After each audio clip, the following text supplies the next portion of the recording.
Okay. I'd like to call the special meeting of the Centerville Bicycle Pedestrian Advisory Committee to order. Just take attendance. So Barry Bergman, chair, here. Phil Mooney. Mark Solomon, here.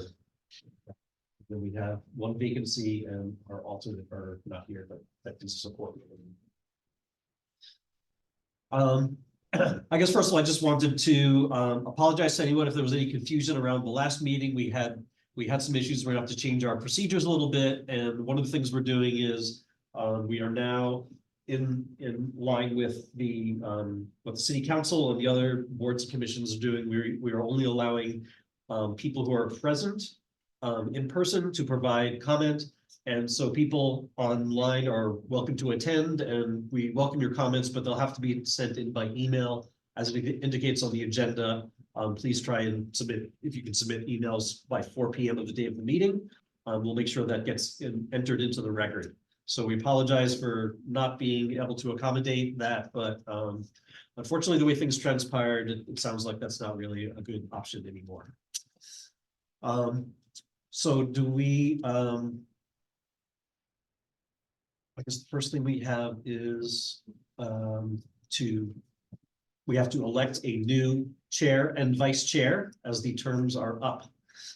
And in accordance with the our bylaws or guidelines, whatever they are, is Phil Mooney as the vice chair would ascend to chair. Do we need to actually vote on that, or is that just already in? We can just do it. We'll vote on that. Yeah. Okay. We don't want it to be disputed. Yes, yes. Do I have a motion to nominate I'm a chair? to make a motion to nominate. I guess I'll second that. We can vote, and starting next meeting, our new chair will be Mr. Mooney. For vice chair, Mark Kyle is currently a member and not able to attend tonight, but he has indicated he is interested in serving as vice chair. And so I'd like to nominate Mark as vice chair. Okay, vote for him. He's approved, and we're not doing this by force. We can guarantee that Mark has actually expressed interest in doing this. So that will take effect at our next regular meeting in first Wednesday of April. So we'd like to next go to our presentation on the Downtown Transit Center relocation project. And we have someone here, or is that remotely that's being done? It's remote, so it should be Adam and Ray. I don't know if you guys. It's like Adam just. Yeah, I'm here. Let me get the video going here. I don't know if Ray you want to kick things off, Ray? Oh, can you hear me? Yes, we can. Yes. Okay. Oh yeah. Well, thank you for yeah, for some reason my camera's not working, but yeah, thank you for having us.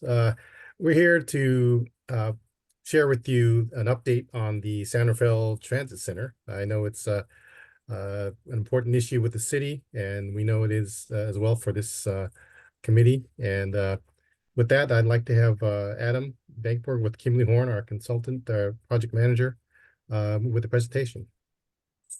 Yeah, and it says that the host is not allowing me to have my video on. I don't know if that can be addressed. If not, I guess we will do this without video, but we do have a slideshow, so that'll at least give us something to look at. We'll work on that and try to get the going here. Okay, let me share the slideshow, and if somebody can give me a thumbs up that that's coming across okay. We've got you.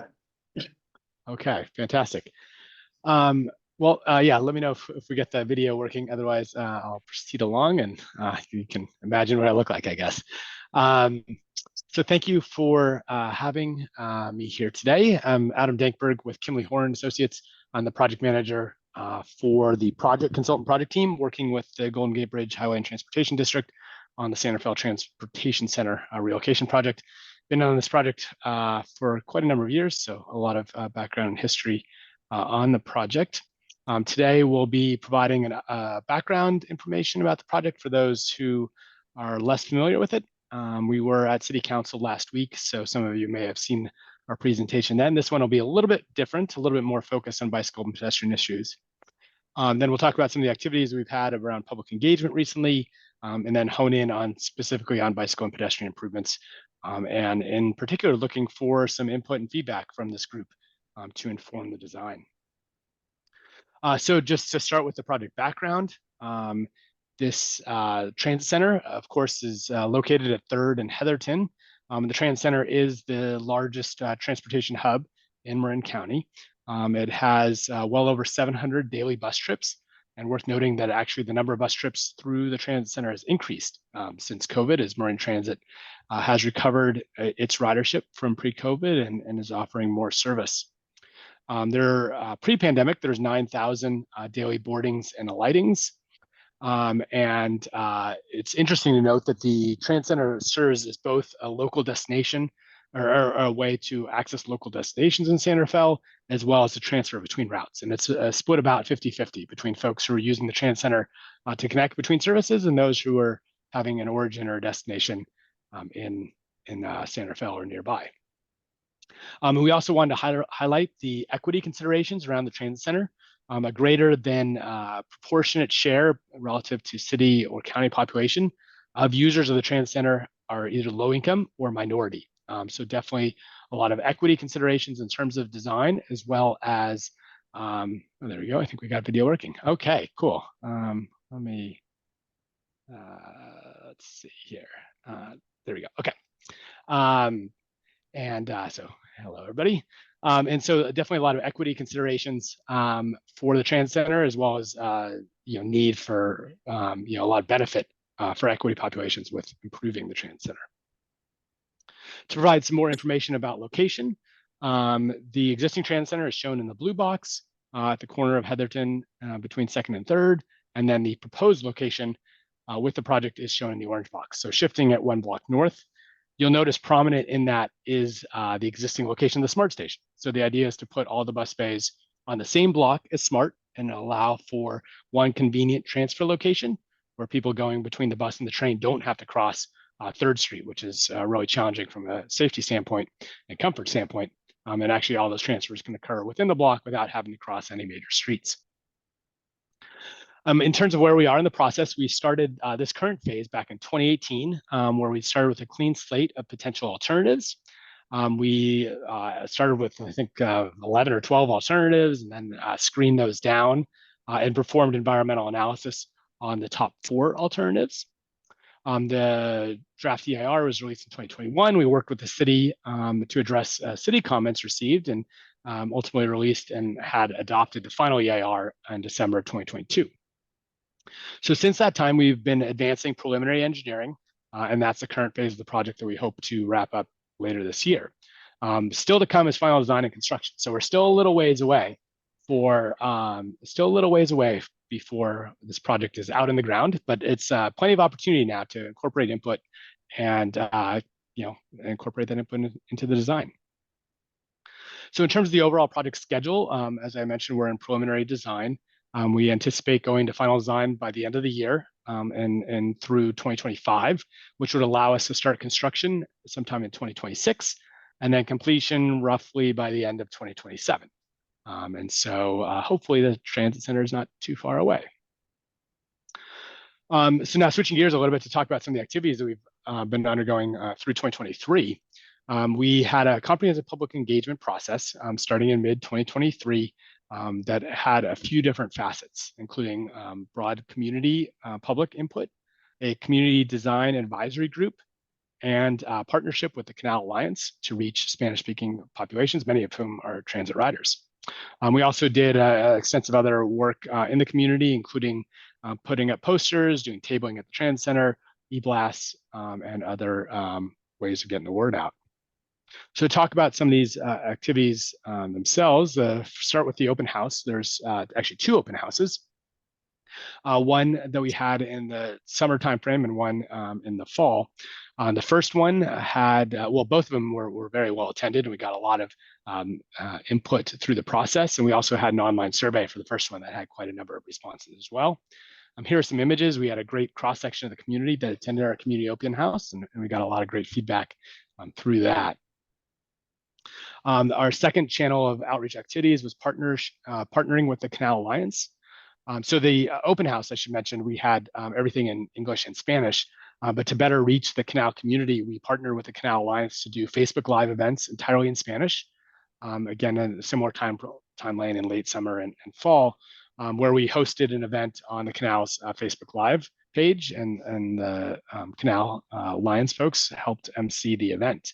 We've had a tremendous amount of engagement through those activities, with more than 1,000 views of those meetings, each of those meetings to date. So a great way to reach and connect with the Canal community.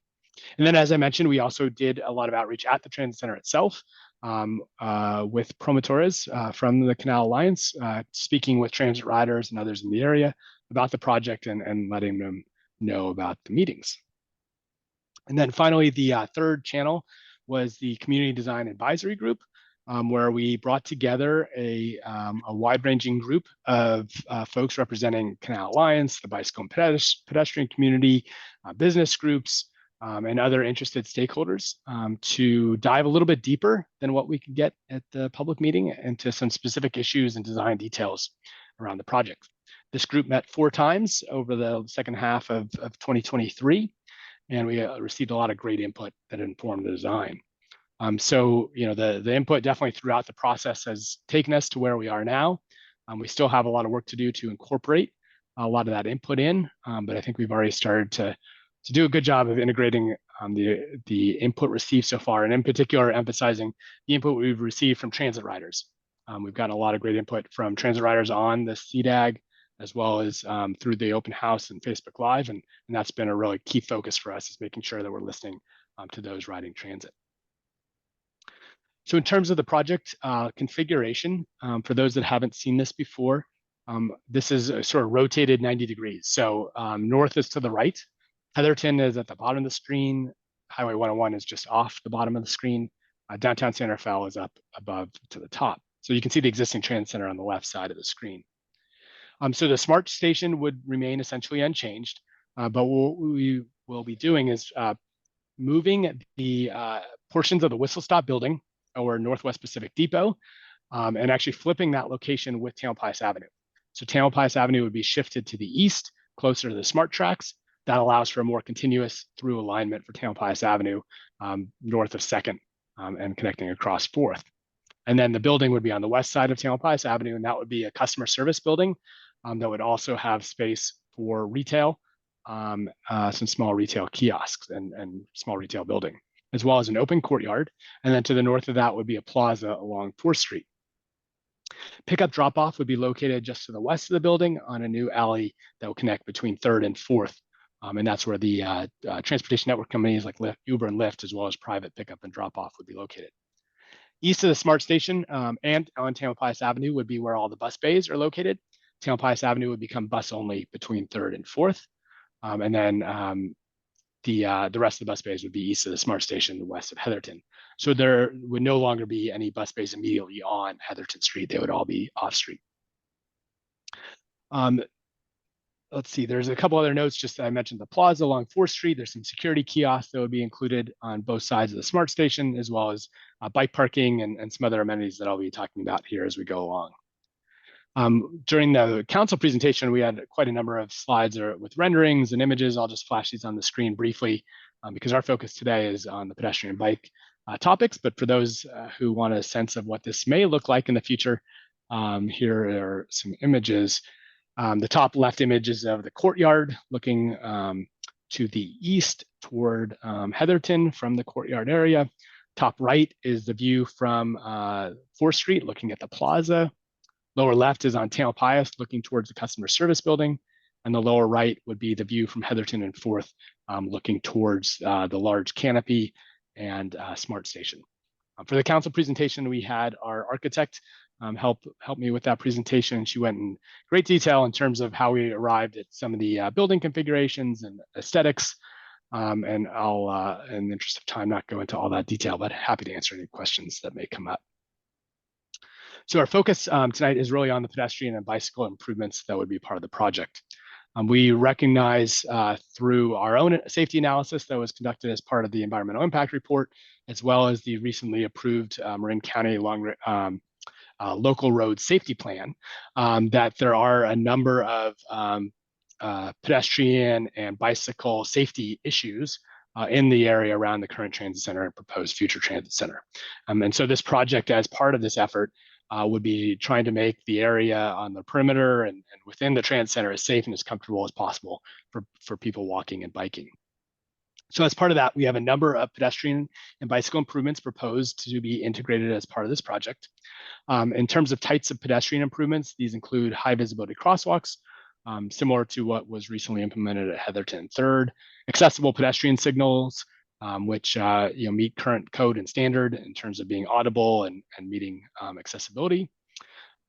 Leading pedestrian intervals, which have been recently implemented at Heatherton and 3rd and a couple other locations downtown. And that's where the pedestrian walk symbol comes up before the vehicles are released, so the pedestrians can start their crossing before the vehicles start their turns. Sidewalk widening where possible on the perimeter of the transit center, and then improved lighting throughout the transit center. So in terms of where these would be located on the site, as I mentioned, there's quite a number of locations where we've identified opportunities for pedestrian and bicycle improvements throughout the site. In terms of further detail and refinement of these specific solutions, we certainly look forward to working further with city staff to confirm feasibility and the ability to incorporate these into the city's signal system. And a reminder, we're just at preliminary engineering phase, but certainly happy to take any input or questions around some of these pedestrian improvements we have identified. In terms of bicycle improvements, they consist of a two-way bicycle facility, which would form an extension, or really a key component of the North-South Greenway between 2nd and 4th Street. We'll talk a little bit more about that in a second. Improved bicycle crossings of roadways, as well as providing short-term bike parking and longer-term, more secure bike parking at various locations on the project site. In terms of the bicycle network improvements, as I mentioned, the idea would be to construct 2 blocks of the North-South Greenway through the project area. So really extending the Greenway north of 2nd to 3rd and then up to 4th Street, and then providing that new bike crossing across 4th Street. And that's where the limit of the project improvements would be, which would set the table for the city to advance as part of a separate effort, the completion of this segment of the North-South Greenway up to Mission. And we'll be diving into the configuration of these crossings and paths in a second. Before we get to that, though, I want to talk about bicycle parking. So we are planning for 10 bike locker spaces that would be located near 3rd Street. If you can see my cursor, kind of on the south end of the building, as well as bike racks located in a variety of locations on the west side near the building there. We also are identifying space for additional expansion of the secure bike parking should it be warranted in the future. In terms of the North-South Greenway design, we wanted to get some input from this group in particular around the configuration of the bike path between 3rd Street and 4th Street, highlighted in the yellow box here. This area is between Tamalpais Avenue, where there are bus bays on both sides of Tamalpais Avenue, and the customer service and retail building and courtyard on the other side. So it's kind of right in the middle of a high activity area, which is why we want to get input. And there's been questions around what the optimal configuration would be for the bicycle facility, given the high level of activity, pedestrian activity in this area. And then the 4th Street intersection improvement is the other area where we have some options to present to you tonight. And that's really how do we get from this nice, really high quality off-street two-way cycle track across 4th to the future extension of the North-South Greenway. And so while we don't have a design north of 4th for Tamalpais Avenue, we want to make sure that we're accommodating that future configuration as it's advanced. So in terms of options for this 3rd to 4th segment, we'll start with the yellow box area. So we presented at the open house 3 different options, and I'll walk through those here tonight. So the first option is we keep the bicycle path. So basically the building is on the left side of the screen here. So this is looking north on Tamalpais Avenue. So Tamalpais Avenue with the bus bays is on the right side, buildings on the left side here. And so we're looking on the west side of Tamalpais Avenue, looking north. So next to the building would be a 10-foot sidewalk for pedestrians. Then we have the bicycle path. Then there'll be 10-foot passenger waiting loading area for the buses, and then Tamalpais Avenue. So option one is to have the bicycle path flush with the sidewalk and the bus stop, one kind of flat plaza level facility, with the option to do separation kind of on either side of the bike path to deter a lot of intrusion into the bike path, except for at limited locations. So things like low-level landscaping or some other sort of delineation, potentially vertical delineation between the bicycle path and the sidewalk. But it would be kind of one flat area. Then there would, of course, be crossing areas where pedestrians would be pointed to cross between the bus stop, bus loading area, and the sidewalk and the building, particularly aligned with the building entrances. Bikes would ramp up on either end. So at 3rd Street and 4th Street, there would be a ramp where the bicyclists would ramp up from the street level to the bicycle path. Then they'd be at the plaza sidewalk level to the other end, and then would ramp back down to cross the other street. Option two is we actually sync the bicycle path to road level. And then we would have raised crossings where we would have people be able to cross from the bus stop to the sidewalk. But otherwise it would be at street level. The advantage of that is just a further delineation of the bicycle path, reduction of intrusion into the bicycle path for people walking, either connecting to the bus stops or along the sidewalk. Bicyclists wouldn't have to ramp down at the street corners, but they would have to ramp up and down where we have the raised crosswalks at the bus stops. Then option three is actually just, we don't delineate the bike space at all, and it's just a large shared space. We dedicate the whole 23 feet to just a large shared space. We could have brick pavement, other kind of plaza type pavement treatments or ground cover treatments, but it would not be a delineation. So in this case, you could take the approach of requiring bikes to walk their bike, or you could sign it as a slow speed zone or something along those lines. As I mentioned, we presented these three options at the open house, and we had some discussions with the residents or with the attendees regarding their preferences. Based on that feedback, about 50% of the people there preferred a sidewalk level bike path, and about 40% preferred more of this kind of shared facility, with about 10% preferring the street level. So definitely a mix, and that's one of the reasons we wanted to come to this group to see if there are some additional opinions about preferences. So we'll circle back to this at the end to request your input and feedback, but I want to move on to the next topic, which is the 4th and Tamalpais intersection crossing. To refresh folks, this is the intersection configuration today. On the left, looking east on the 4th, on the right, looking south from Tamalpais. So there is an existing pedestrian crosswalk there that's related to the rail signals, and that crossing would be retained, although relocated to a new location. And you can see there's right now it's really a Sharrow crossing with a cutout in the median for bicycle movements in the southbound direction. And there's one on the other side as well. This is a really challenging location because there's so many parties involved. The California Public Utilities Commission, because it's a rail crossing, City of San Rafael, of course, Marin Transit, and SMART from the transit operations in this area, FRA from a freight rail movement standpoint, and then Caltrans as well, because Heatherton's a Caltrans facility. So a lot of parties, a very complex issue, but it is also lies along the North-South Greenway. So we want to make sure we get this right in terms of the bicycle movements. So definitely a lot to balance, and looking for your input to help us identify preferences. So we have a few different alternatives, roughly 3 alternatives with some options for this one. So alternative 1 is most similar to the existing condition, basically preserving, slightly shifting, but essentially preserving the bike slots through the median, preserves the existing limit line for eastbound 4th Street. Buses are forced to make a right turn only when approaching 4th Street, similar to the existing condition for auto. You can see that we would still have crosswalks across 4th Street on both sides of the tracks that would, in this case, this one would not be signalized, based on its location. And this one would be signalized. So this alternative really minimizes the changes. That's kind of its biggest advantage. It minimizes impacts to drainage, minimizes changes to rail crossing, doesn't take any parking, or minimizes the impact of parking. But in terms of bicycle connections, it's really doesn't provide a whole lot to facilitate bike movements. It also does the least to facilitate bus movements into and out of the Tamalpais Avenue portion of the transit center. So we're kind of showing this as a sort of do little alternative, but really from a transit perspective and from a bicycle pedestrian perspective, we feel like it has the least benefits. This just shows the bicycle movements that would be proposed as part of this configuration. Then alternative 2 takes a more proactive approach to the bicycle movements.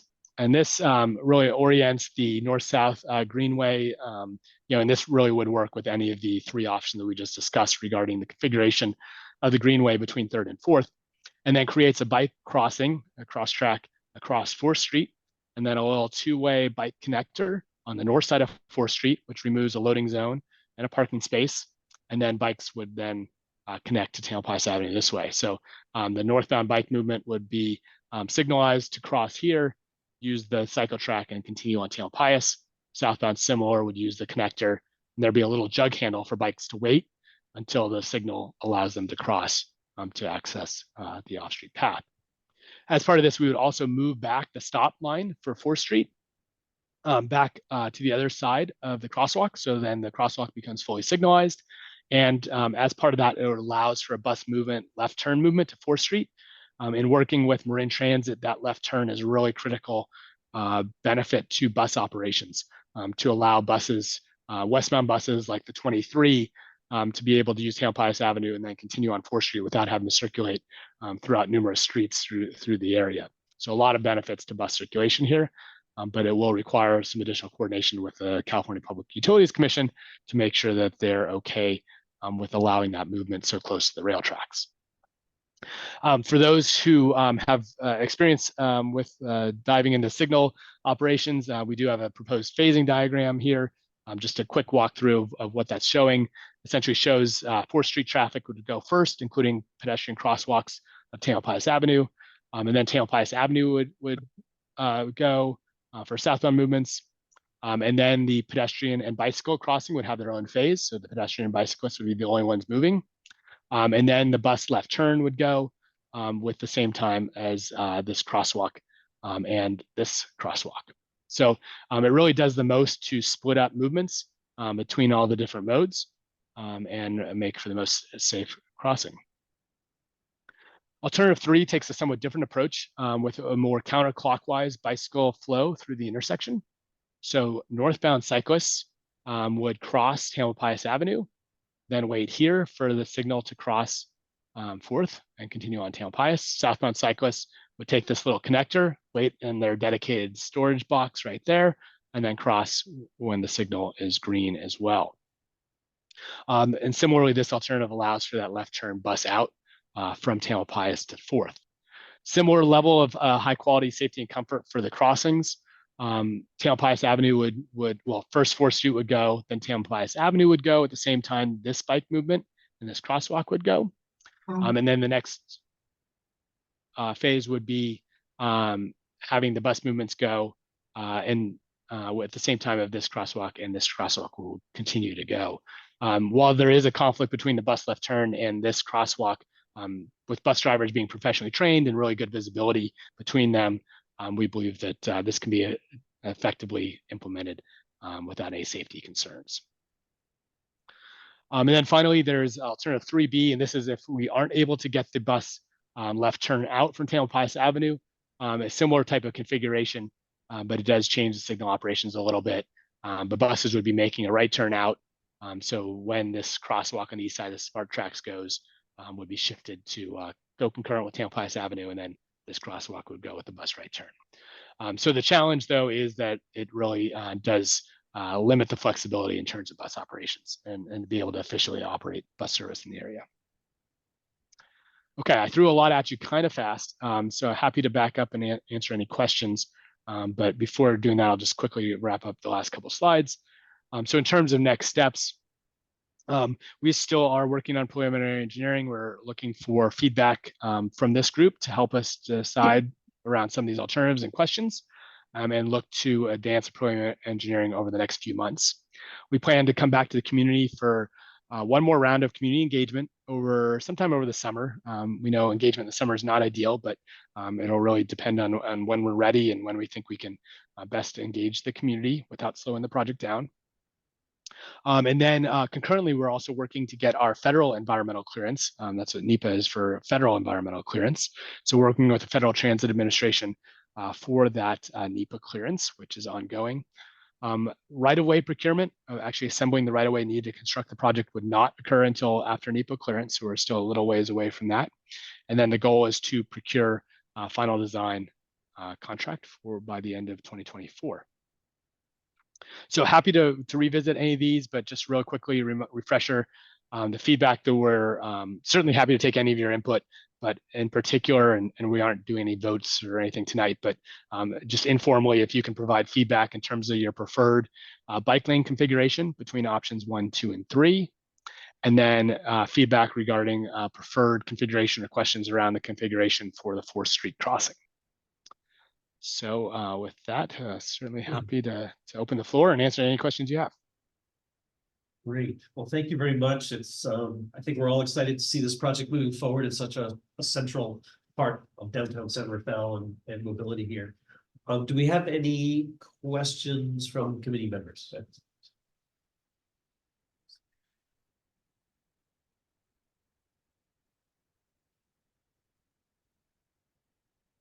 I have nothing. Okay. Go for it. That was great presentation. So thank you for that. Gave me a good understanding. For the summer public engagement, do you have something planned? Like, are there charrettes planned, or is it more of just community gathering and get input? Can you describe that a little more? Or is it not yet defined? Yeah, I would say generally not yet defined. We've, as I've mentioned earlier, we've had a lot of success working with the Canal Alliance. I envision us continuing to partner with them to help reach transit riders and equity populations. I'm sure we'll have at least another open house, similar format to what we've done in the past. But that's kind of sort of just anticipation of what might come. We haven't really defined it yet. General question about your schedule, given what's going on with supply chain issues these days and all the other things. Have you taken that into account in terms of the schedule? It looks pretty ambitious. Yeah. I mean, I think it does sort of reflect the best case on the schedule. I think our biggest sort of concern, I mean, yes, the supply chain issue is something we're certainly aware of, particularly as it relates to signal equipment and infrastructure. But I think the NEPA, the federal clearance, and working with the FTA is certainly kind of front of mind for us right now. And so we've made some good progress with them lately. A lot of the issues relate to Section 106 cultural resources. And so we're going to do some additional testing in the area for potential cultural artifacts. So really that is going to be a key driver on schedule. But you do note that there are some other factors around supply chain that could drive it as well. So the schedule was kind of last updated a few months ago, and I think as we kind of round up this latest round of outreach and put our heads down on some of the preliminary engineering, we'll probably be revisiting the schedule as well. I have a clarifying question that is maybe to you, Adam, and maybe to April, about the scope of the project and what we're able to comment on now. Obviously, it is this area around the new transit center. The drawings did include the path between 2nd and 3rd is part of this project that's ingrained, but going north from 4th onward we're planning for a future project, but that is we're just touching the intersection, but nothing past it. Okay, thank you. Yeah, and the reason 2nd to 3rd's in the project is we're moving Tamalpais between 2nd and 3rd as well. And so as part of that, we would be constructing the bike facility. And in your plan for where the current transit center is, it said by future development area right there. Do we have any idea when we're thinking of use cases for pedestrians? What does the future hold? Is that city-owned land? Are we selling it back? That's a very good question. So it's the Bridge District owns the existing transit center. The plan is for the Bridge District to sell the existing transit center for development as part of the funding plan for the project. So it is currently publicly held, and the idea is that it ultimately would be, sold to a private entity for development. We don't know yet what that use will be. It's a very good question. It's one that's come up in the past. We don't know what that use will be. At this point, we did not cover that development itself in the environmental impact report, so that there is no development that's been permitted or cleared there. But I think it's it's definitely a challenging site, the existing one, because of the smart bisection. But the idea is that it would become some sort of future use that can help fund the existing or the proposed project. And your exhibit may have shown, and I don't know, Adam, because you don't have it up, the future development that's across the street from the transit center. You might have had that. That if you look on our website, that's 703 3rd Street. Yeah, And that's a I know that. Yeah, I was looking at this one because we know it's a very problematic crossing at Third and Heatherton. The pedestrians there, with so much traffic turning to Third, and that has been problematic, as in we've had the fatalities there. And with the new transit center, that crosswalk would likely get very much less use unless that future development area was something to think about. But I guess we don't really have an idea of what that's, or housing, and it's not a park for kids and not a school, so. And I'm glad you brought that up, because that crosswalk, we spent a lot of time with the city as we were finalizing the EIR in terms of what to do in this area. So one thing I did not include in the presentation just in the interest of time, but I'm glad that you gave me an opportunity to talk about further, is we're proposing to convert southbound Heatherton to dual right turns. And that is to alleviate a lot of the traffic backup along Heatherton that exists to 4th Street today, and thus would block bus movements into and out of the transit center. So the idea is to have dual right turns, but we understand that that is almost worst case scenario for pedestrians. So the idea is that we would we will signalize the right turn movement so that that right turn movement occurs at a different time in the signal cycle than the pedestrian crossing. So the pedestrian crossing would go at a separate time than the right turn movement, and through strategies such as blank out signs and right turn arrows and things like that. So the pedestrians should have will have an exclusive phase across the street here that avoids that conflict that is so problematic today.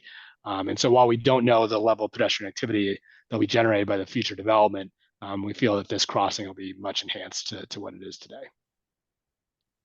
So actually sort of related to that, you talked a bit about the crossing at the intersection of Tamalpais and 4th.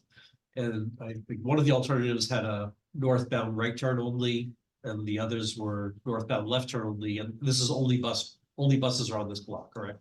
Correct. Yep, bus only. Because I know you said that the ped and bike would have an exclusive phase of that signal, but then you also mentioned something about that there were some issues, but that since the driver's a professional, that it wouldn't be anticipated as a safe. So I wasn't sure why there would be an issue if they have a red. Yeah, so that's the difference between the alternatives. Is with alternative 2, as shown here, essentially the bike and pedestrian movement, as shown, would be its own phase. Here, this box right here, if you can see my cursor, and then the bus movement would go. The challenge with this operation is it's really inefficient from a vehicle standpoint, because we're dedicating a separate phase for Tamalpais, a separate phase for the bicycle pedestrian, separate phase for the bus exit. And so you can see there's the 4 boxes. Whereas with alternative 3, which is this one here, because and really there's probably some mixing and matching. I wouldn't say it's a non-starter to do something like this with alternative 2 and vice versa, bring on over that separate phase with alternative 3. But one thing we found here, especially because it is a one-way bike crossing and not a two-way, is we felt that there would be, it may be appropriate to have the buses turn left at the same time the pedestrians and bikes are crossing as well here, with alternative 3A. So you're still looking at options for the phasings. Yeah. So I think there's some mixing and matching. We haven't spent enough time with April and her staff yet to dive into this level of detail. to figure out operations. But yeah, I think there's some potential mixing and matching. But one thing we did like about this type of configuration is just in terms of signal efficiency, and we're really worried about queuing and queuing impacts in this area. And this is just a more efficient signal operation and thus less effect on queuing and potential safety issues in other locations. How much of a difference are we talking about between the different scenarios in terms of the traffic impact, the, you know, congestion, the delay and all that? Yeah, we don't have any numbers to share with you on that. It's a good question though. Can you go back to the plan view of the whole areas? Yeah. I was curious about the second, between second and third. So that's general traffic. That's not just buses. It's going through there. That's correct. That's north. So the northbound lane is a left only lane there. Yeah, and it'd be signed as buses through, okay? So basically any buses coming in on second would turn on Tamalpais Okay, and so continue they're- on, but mixed flow traffic would have to be forced to turn left to third. I guess I'm just wondering why. I would think there would be an awfully minimal demand for people taking lefts there going northbound because second is only one way going eastbound. You can no longer come up Francisco onto second. So it'd only be people basically making a U-turn around the block who would be turning left there. That's right. Yeah, and one thing not shown here. Lefts altogether. Yeah, well, I mean, one thing not shown here is that the future development, their 2019 submittal, development plan submittal showed a driveway on Tamalpais Avenue, roughly in this area. We haven't seen, I don't believe that the city has received any submittals since then, so we're not quite sure what the next iteration will look like. But if they do have a driveway here, which they likely will, given the 3rd Street frontage is likely not a great location for a driveway, then we would need to make a modification here and allow a driveway connection. And then having that movement to 3rd is probably beneficial. Otherwise, we're forcing everybody across the tracks and through the interchange. So that I think would be the reason to maintain that. I see. Okay. Okay, well, that was just for clarifications. I don't know if we have any more. Want to open it up to comment at this point? Oh, so I have a one for clarification. I'm sorry, I was late.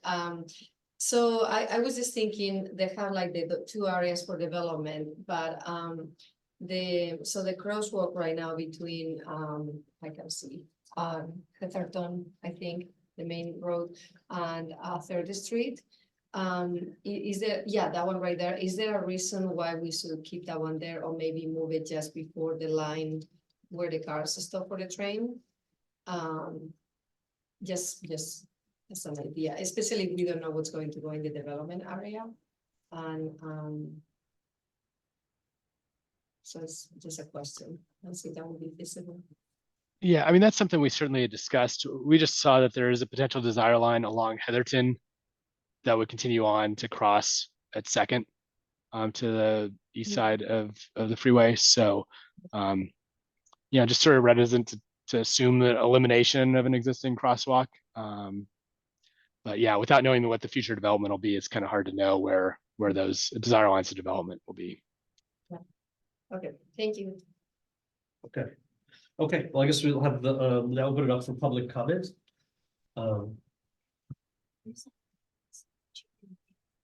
Oh, yeah, and for folks online, if you turned late, you may not have heard, I made an announcement that unfortunately, starting with this meeting, we're no longer able to accept comment from people who are participating remotely.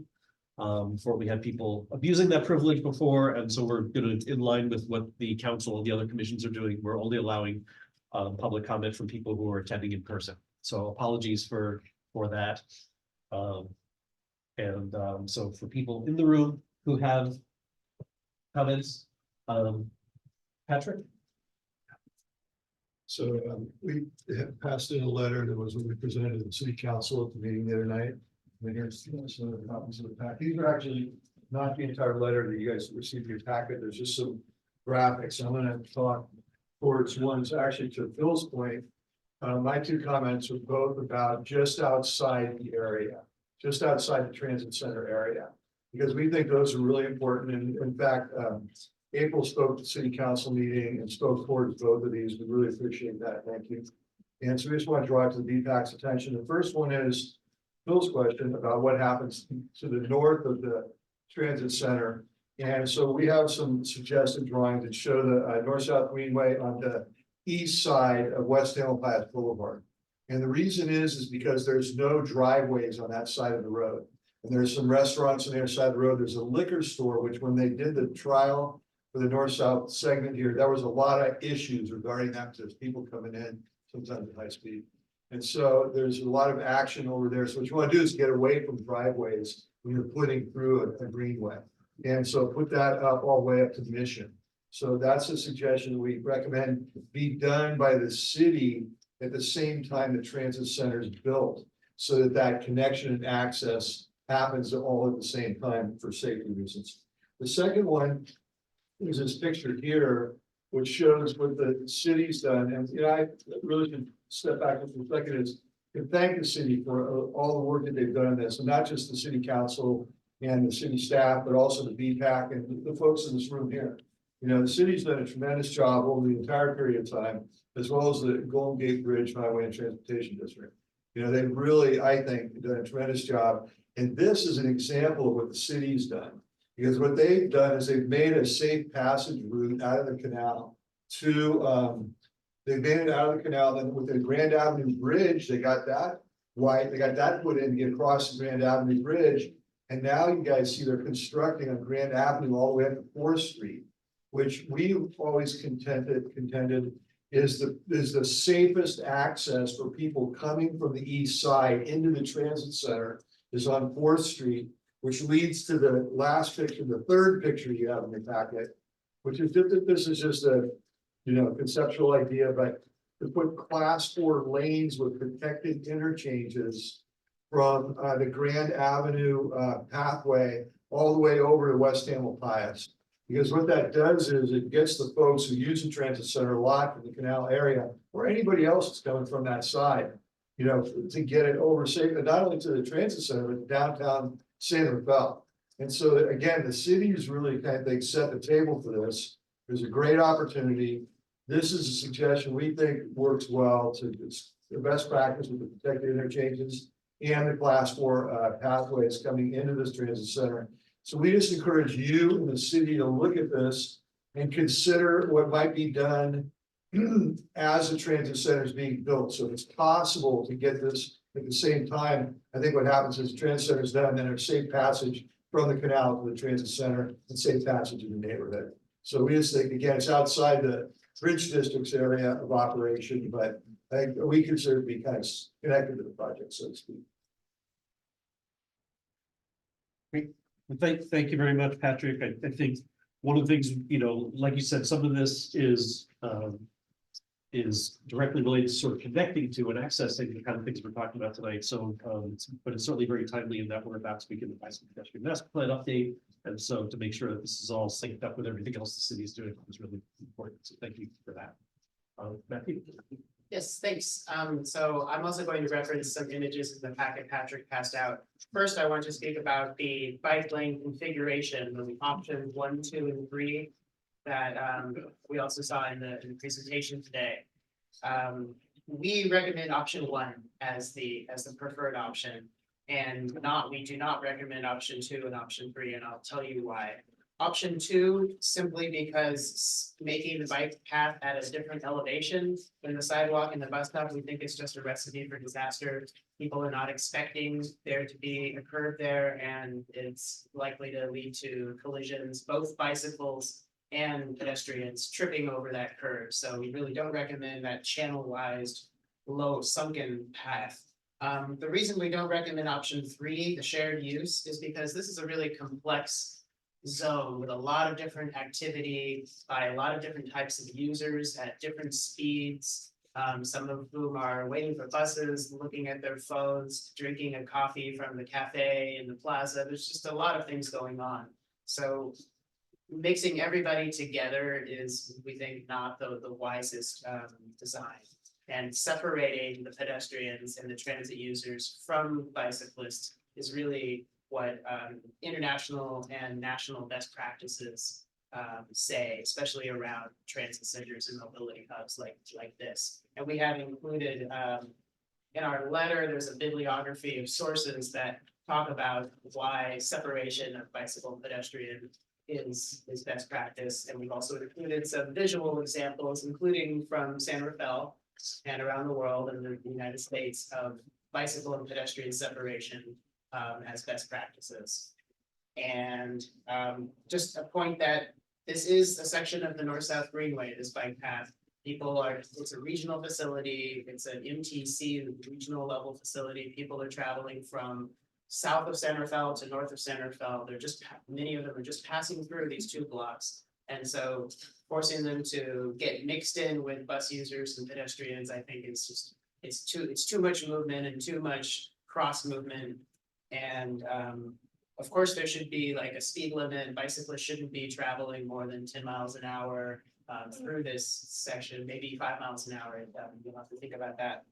But try to keep them separate as much as possible, and also recommend using colored paint, probably green colored paint on the bicycle path to visually signal to everybody that it's for separate users than the pedestrian.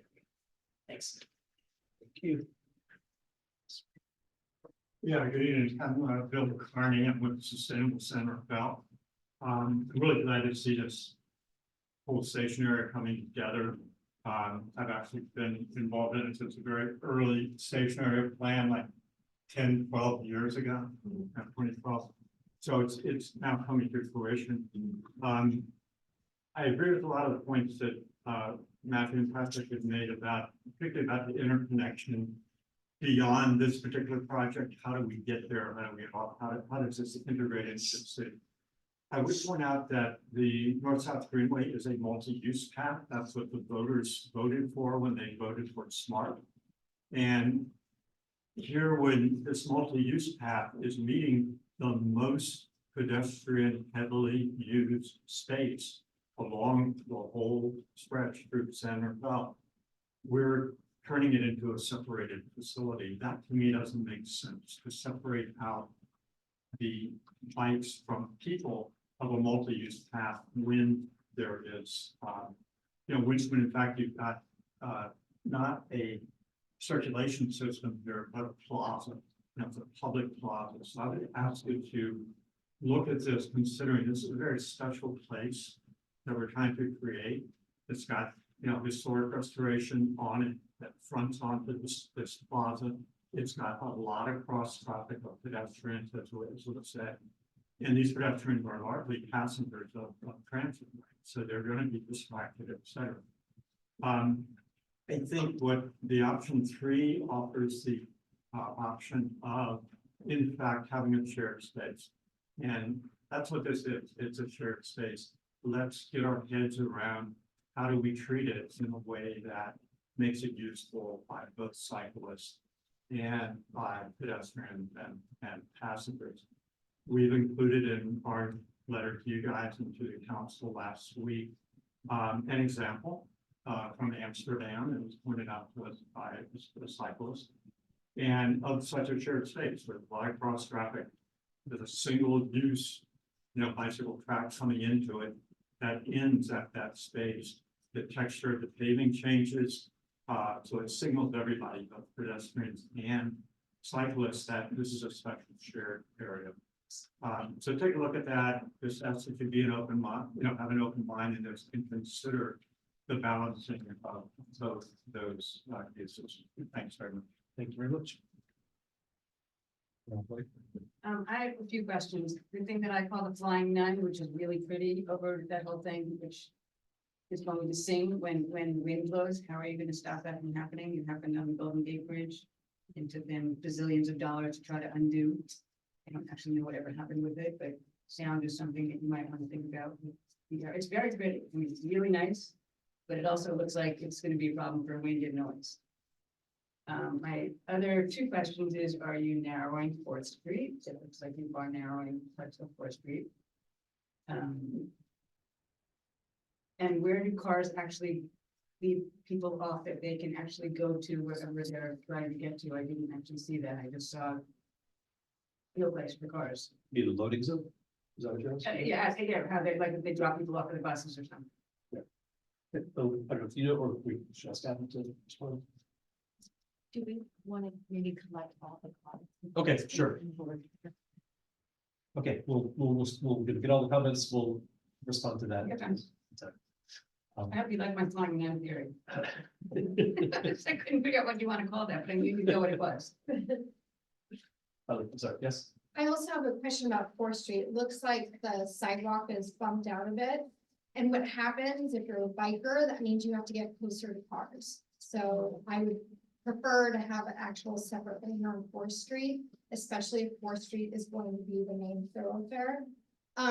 Question, and I don't think it is, but I just want to clarify, the Tamalpais Road, is that a like bike and pedestrian only solution, or are there still gonna be cars? And then, I really like this picture of Grand Avenue, having pedestrian and bike friendly, because I'm wondering about the canal transportation, people coming from the canal, going to the transit center, and also like safe routes to school. We have a high school, San Rafael High School. A lot of kids take the bus, including my son, to the high school. So that to me is a concern of getting all these adolescent children with technology in front of their face safely to school. Thank you. Yes, A question around the crossing of Second Street in particular, and what led to the alignment. I think I understand why the alignment of the proposed bike lane on the western side of Tamalpais in lieu of considering it a crossing at Anderson and aligning on the east side of Tamalpais. I think the issue is when you have an offset, an east-west offset still happening at Fourth Street, you're still inviting a lot of bike on car occurrences happening there. Whereas if you align prior to the more heavily congested areas, you might be limiting some of those issues. My other comment would be around introduction of things like long-term and short-term parking solutions that feel like an afterthought. Maybe consider a more integrated solution that feels more in line with what we're trying to create in some of these plaza and open spaces. Thanks. Just a few comments. First off, just appreciating all the community engagement that has been happening with the design of the transit center, and glad to see that that's going to continue on into the summer with more of that. Also, then to second what WTB Tam is talking about, the importance of these pedestrian and bicycle connections to the transit center. It really does go beyond the site. I mean, we're investing all this effort into making this really important and really nice transit node. But in order to get to that transit node, that's a big part of the value. Especially the statement, I think, was it 50% of the people that use the transit center are either disembarking there or getting on transit there. So that means that's their, that's their start point or their end point. And so all those people need to get to or leave that area, and walking and biking is a good way to do that since it's already congested with car traffic with Heatherton there. So you don't want to have a whole bunch more car traffic to drop people on and off at the transit center. Anyway, yeah, and then also too, I like seeing that the bike path through this site was looks like the preferred separation size above the curb, which I appreciate. And glad to also see that bike parking is included, and then also that there's already a thought for expanding that, because if we do make these better connections for bikes and people walking to the transit center, having the bike parking is really important. So yeah, that's it. thank you very much. Hi, my name is Henry, part of Walk Bikes Intervale. I was wondering if you guys were considering about that bill that passed that says by 2040, public transit has to be 100% carbon free, so all electric buses. So you have to consider electric bus supercharging at the depot and the amount of electric power that's going to require. A lot of it's overhead power charging, and if you're going to have electric buses, you might as well have frequent buses. Buses coming every 5 to 15 minutes, guaranteed. That's part of Ranch Transit on their project is to guarantee 15-minute bus frequency. Currently, it's at best maybe 30 minutes, and most people don't want to wait 30 minutes for a bus. ultimately, that's gonna require a bus rapid transit ballot measure, around 2026 or something, where we invest hundreds of millions of dollars, get dedicated bus lanes on the Miracle Mile. Just like Van Ness and NASA, do it right, kind of run buses like they do in San Francisco, the community does. Where it's a lifeline for the community. And we have a lot of potential here, Marin is just a bunch of towns that are just a few square miles, that's perfect. We're protected from sprawl by mountains and water. So we really gotta, kind of Europeanize our transit service, for lack of a better word, even small suburbs and in towns in Europe where people are making $3,000 a month or getting buses every 10 minutes. It's not about money, it's about political willpower. So I think we can all accomplish this, get, by 2030, have a guaranteed 15-minute bus frequency from here to Salinas, or Nicasio. So that way bus isn't treated as a charity service, it's like, fundamental part of society. Transit shouldn't just be, for the poorest among us, it should be for and reliable. Imagine if you could only drive your car every 30 minutes to an hour, right? No one wouldn't drive as much. Thoughts to consider. Thank you. Thanks very much. Hi, my name is Shinji Sakai Egi. I think I'm just, I'm getting a little older now, and I think about those days when I was a kid and I was riding my bike versus now. Things are very different now. People are distracted, I communicate on my bike to pedestrians, people don't hear me. I raise my voice, they still don't hear me. So I do like the idea of keeping the bikes and the pedestrians separate because the communication is not there to keep things safe. I feel like based on some of the images, I think some bikers are going to be encouraged to walk their bike. I just encourage all of us in this room to think about how many times we've seen someone walk their bike across the street.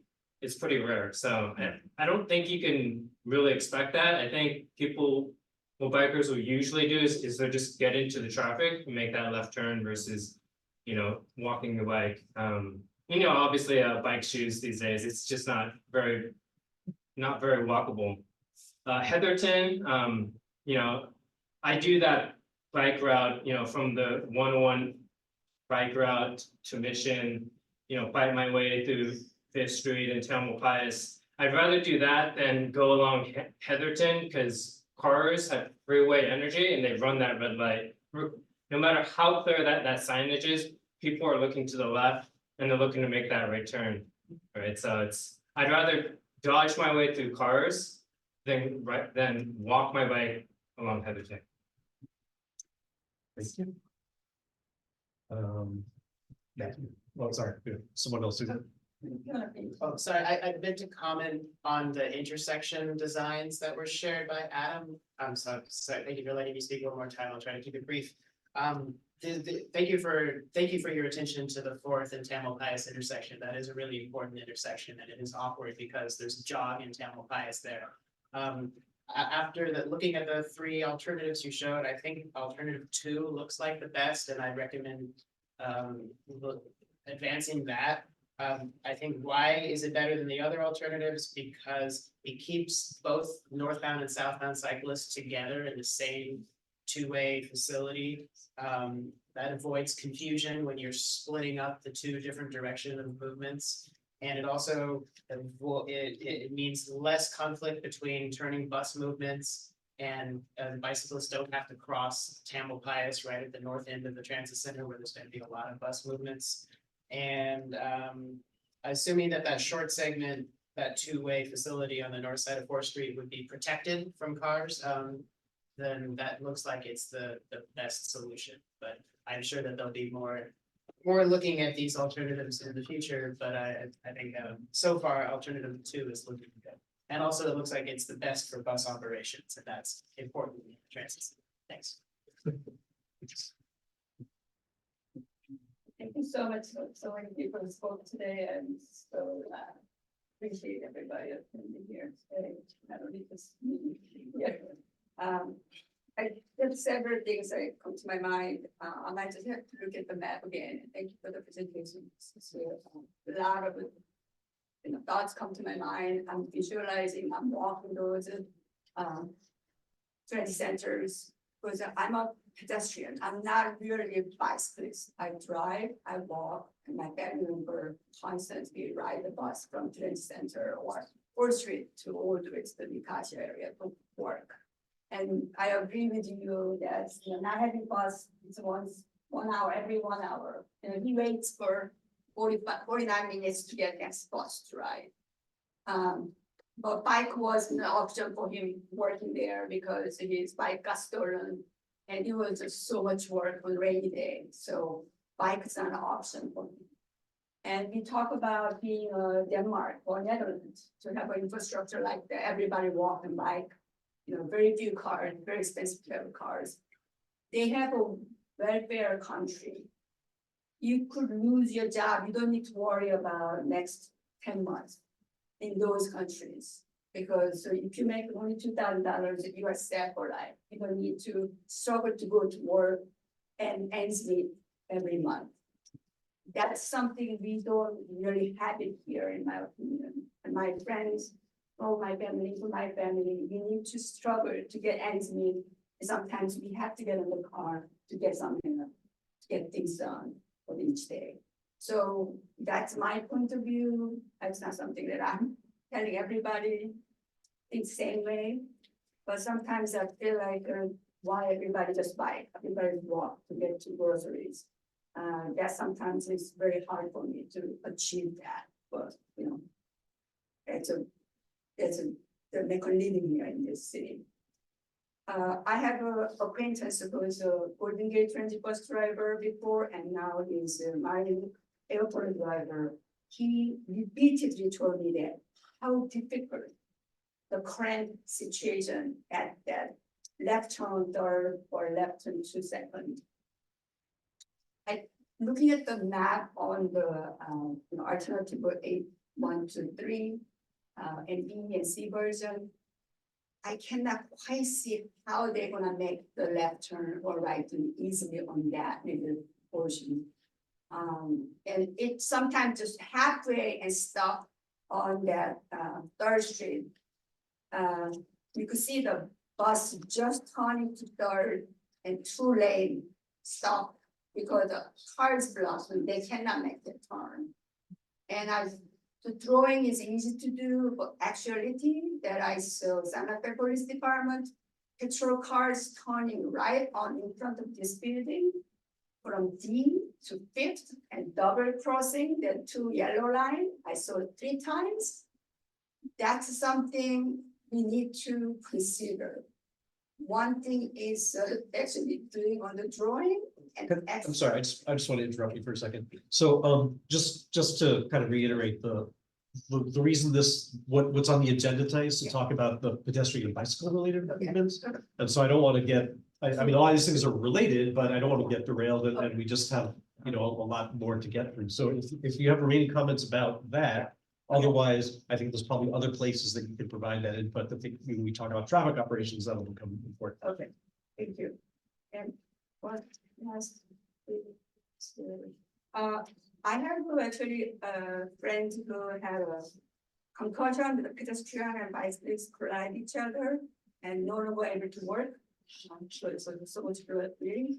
So personally, I think having different level for the bicyclist path is actually safer. And I agree that everybody's distracted these days, not able earbuds and and phones they're looking at. So I could eliminate that. I think pedestrian will not lead into the bike path if there's elevation story. So personally, I would put that one. Okay, great, thank you. So I guess I just wanted at this point, there were a few questions that were raised in the comments. I think Joanna, you looked like you were taking probably better notes than I was. I tried. Yeah, also. So, should I, Or do you want me to go? should I ask the question and let Adam? Yeah, I mean, we can answer some of them too. So let me just do one we can answer. So I'll say mention the same thing I mentioned at city council meeting, just because it's related, but I know we weren't gonna talk about it, but all of the bike and ped facilities outside the transit center. So I know that WCB TAN provided some documentation, which will be include those online, and those who didn't get a copy will be provided on the website, so you can look at the images that they provided there. So we've been working, as you can see from their exhibit, we've been slowly building those paths from the canal neighborhood to the transit center. We did the Francisco Boulevard widened sidewalk, we did the Grand Avenue Bridge, we're installing the Grand Avenue cycle track right now. And so our intent is to apply for a grant to cover the 4th Street section and the rest of the North-South Greenway. So we're currently in the process of working on grant applications for that. I'm gonna limit the amount of getting into any details in the weeds. We have not talked about that in a lot of details. And I don't know if you have some. I guess we had noise issues in the transit center. It's not really bike and ped related, but I think that Adam could maybe talk about that. Should I? Yeah, go ahead. Okay, yeah, and then I think, Adam, there were also some questions about, narrowing of 4th Street and where the loading and drop off area is. Yeah, and I jotted down some notes on the questions too, so happy to run through it. So yeah, the question regarding the loading zone. So bring that up on the screen here. The loading zone is on the west side of the customer service building. So you would access from 3rd Street. There's a loading zone here. And then the vehicles would continue out to 4th and then turn right onto 4th. Is that Tunnel Pines? This is west of Tailpies. Tailpies is here. But So it's this is at west of first Tailpies. one. Oh, wait a minute. Okay, I'm So there's also this Lincoln clock tower condos, which is at the corner of Lincoln and 4th. They have a current driveway to Tailpies Avenue here, so we'd be redirecting the driveway to 4th Street, and that would tie in with the loading area. There's a question about bumping out 4th Street. And in general, we aren't modifying the curb line of 4th Street, although with some of the crossing alternatives, we'd be putting in, like, for example, that 2-way, if we do this alternative, or if we do the 2-way option, we would have some sort of raised protection for the bike facility on that little connector between Tailpies and the crossing of 4th. So that little stretch would have a narrowing of 4th Street. Basically, the lane itself would be a similar width, but it would take the place of where the loading zone is today on that corner. But in general, there's not a significant change to the alignment of 4th Street, except for at some of the intersections. We identified a few spots where we can do some additional bulb outs to shorten crossing distances and improve pedestrian visibility. So that is identified at a couple of specific spots. There's a question about Tailpies being bike and pedestrian only. South of 3rd, it'd be mixed flow with the bicycle connection on the west side, a 2-way bike connection on the west side. That 2-way bike connection would continue on up to 4th Street. Tailpies Avenue between 3rd and 4th would be bus only, and with, of course, sidewalks on both sides and the bike facility on the west side. There's a question about the crossing of 2nd Street. So our plan is really to tie into that existing 2-way crossing on the west side of Tailpies at 2nd. That really aligns with the Mahone Creek Trail and just, really the bicycle facilities to the south. So we'd be continuing that 2-way up on the west side, which works out well because that aligns with where the pickup drop-off facility is, and it's pretty narrow next to the SMART station in Tailpies. I mean, it's wide enough to be comfortable for bus passengers, but not room to additionally fit in a bike facility. And if we were to do that, it actually makes the offset worse through here. So that's why we're keeping the bikes on the west side. And then that crossing to 4th Street. One thing that I didn't mention that might be worth keeping in mind is we're looking at the alternatives. If 4th Street eventually does have a bike facility on it, this option that has sort of the counterclockwise bike movement may be easier to implement with a future configuration of a kind of a typical 1-way each side bike configuration on 4th Street. If we go with a 2-way, I'll zoom ahead a bit. Sorry for going all crazy, but if you go with this 2-way, that just might be a little bit more difficult to weave in with a future bike facility.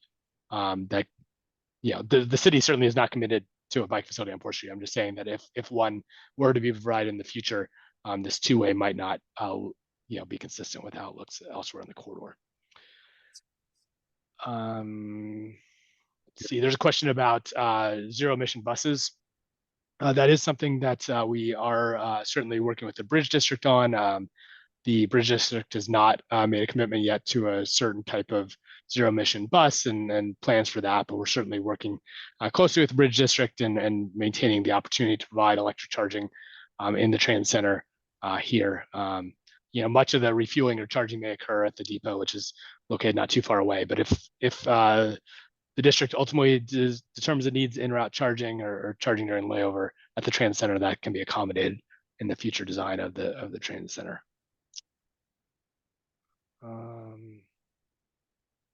Those are the questions I've jotted down. Was there anything else that I missed? Just one more clarifying question. Adam, another clarifying question about the signal timing between alternatives 2 and 3. So I'm curious, if you were traveling along the north-south greenway, what are the differences in timing between alternatives 2 and 3 because of they're these separate bike and pedestrian phases? Are there significant differences between those two options? And then also with this intersection, can you talk through the conflicts of cars that would be driving on Tamalpais and making a right turn onto westbound 4th Street and potential conflicts there? Sure, happy to do so. So with respect to signal timing, with alternative 2, it would be an exclusive pedestrian and bike phase for this crossing. So really the cyclists and pedestrians would get their green only at that single point in the cycle. So it'd be exclusive phase, which is certainly desirable, but it would be kind of, they have to wait until that phase comes up. With alternative 3, as we have shown, that crossing would occur at the same time the buses go. So there'd be more time dedicated towards it. So there's probably a greater chance that a cyclist would come up and hit the green, if you will, to continue across. But they would, as I think somebody noted, it would be a 2-stage movement. So you would cross Tamalpais here with 4th Street traffic, wait in this location, the southeast corner of the intersection, and then you would cross here with the bus traffic. So it'd be a 2-phase movement. So I wouldn't say there's a massive difference in travel time based on that. Probability is the bike would come up when 4th Street is green, and so they'd be able to get the crossing to this corner and then just wait for the crossing of 4th Street. So I think the timing is probably pretty similar between alternatives 2 and 3A, but it would be somewhat different because there'd just be more green time for that crossing with alternative 3 because it would coincide with the additional green time needed for the bus movements. With regard to the Tamalpais movements in both alternatives, as we have proposed here, there would be no conflict. We recognize that there would be sight distance challenges and sort of driver expectation challenges if we allowed the southbound right turn Tamalpais movement to go at the same time as the crosswalk and the bike crossing. So with these both alternative 3A and 2, we are showing essentially the southbound right turn from Tamalpais to 4th does not go at the same time as this crossing. And so it would be a separate phase in the cycle. Well, it's certainly not the most efficient way to do it from a vehicle operation standpoint, but we had concerns about the safety of having those go at the same time. But I do want to caveat this, that we haven't spent a whole lot of time with April and her staff to dive into the details of this. And as alluded to the question earlier regarding specific traffic implications, that has not been assessed yet. So this is kind of our current best thinking, but certainly subject to refinement as we work further with the city. Yeah, I think the only other comment I wrote down was about parking. And so I know we've been in talks with Caltrans about potentially opening up those parking lots underneath 101. They're also working on a mobility hub and looking at kind of different options for electrical vehicles, more bike parking, and parking in general. So that's on their plan, they're working on that right now, we don't have an update, someday we'll bring them to the VPAC, but this time they're working, so I think they're. Thank you. Thank you, Adam. Okay, committee commissioner comments.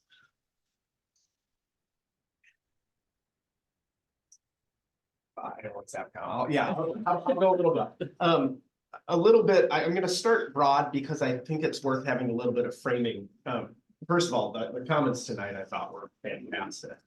And so, I know we're just talking about this project, but I think like WTB, TAM and others have brought up, it's important to think about the connections from the canal and the connections on the north-south greenway. Thinking about the connections from the canal on 4th Street, we got cut off before we could really acknowledge public comments from the one last time. But it is a Sustainable Santa Fe did have some written comments that they had, which included 28 letters from members of the canal demanding connections, you know, to downtown and safer bicycle and pedestrian. For us, that is a lot of written comments, so that was very cool to see. So I'm glad to see that. In terms of going north, when we're talking about the different options for crossing the street, is the challenge that we have crossing 4th Street on the north-south greenway. Basically, that exact same challenge is echoed on Mission Street. So I think it's worth thinking. So when you get, if you're going on the north-south greenway and you're traveling north, you hit Mission and we now have to jog some amount of spots to the right to get onto the bike path as you continue going north. So I think when we're thinking for continuity's sake, it would be nice if they matched, right? If we can have two different designs, 2 blocks apart, you know, whether it was this alternative 2 or the alternative 3. And when I was thinking about those, so I would like those to match. And so that again, that's sort of like out of the scope of this project, what we do to the next one. But when I think of that movement that would have to happen on Mission, to me, the alternative 2 seems like what would likely be feasible there. I don't know. This is maybe too much thinking about what could potentially be done in the future. And so I initially liked that idea. But then again, we were talking about the ease of accessing the alternative 2. You might, depending on what you do on 4th Street, having the canal, if it's on either side of the street or if it's a 2-way cycle track. And so I think these are all things to consider. I'd love to know what's in April's head for what you envision what you envision 4th Street looking like towards Grand. So. I don't have the vision. Okay. So those are my starting comments for that. I guess my other comment generally for the 3 alternatives of the level of the pathway and the mingling of zones, I certainly appreciate Bill's comments about having a multi-use path where things come together. Although I like that, and I don't think that's appropriate in this area. I think there were the design concept drawings within the presentation we had. Even when I was imagining those videos, I'm just seeing a lot of people crossing in that area in a large mixing zone. And I think it's pretty clear to both bikes and pedestrians that everyone likes to have space. So they, you know, when people are paying attention and know what's going on. And so I do think it's important to have some dedicated space to each zone to reduce those conflicts. And of course, I like things, I don't like the option dropped down at street level. Like we're seeing the challenges of that along 3rd Street at the project. It's hard to keep clean. There's tripping hazards. And so because of all of that, I guess I would agree with this recommendation by WTB TAM for the sidewalk level. Those are my thoughts. Great. Yeah.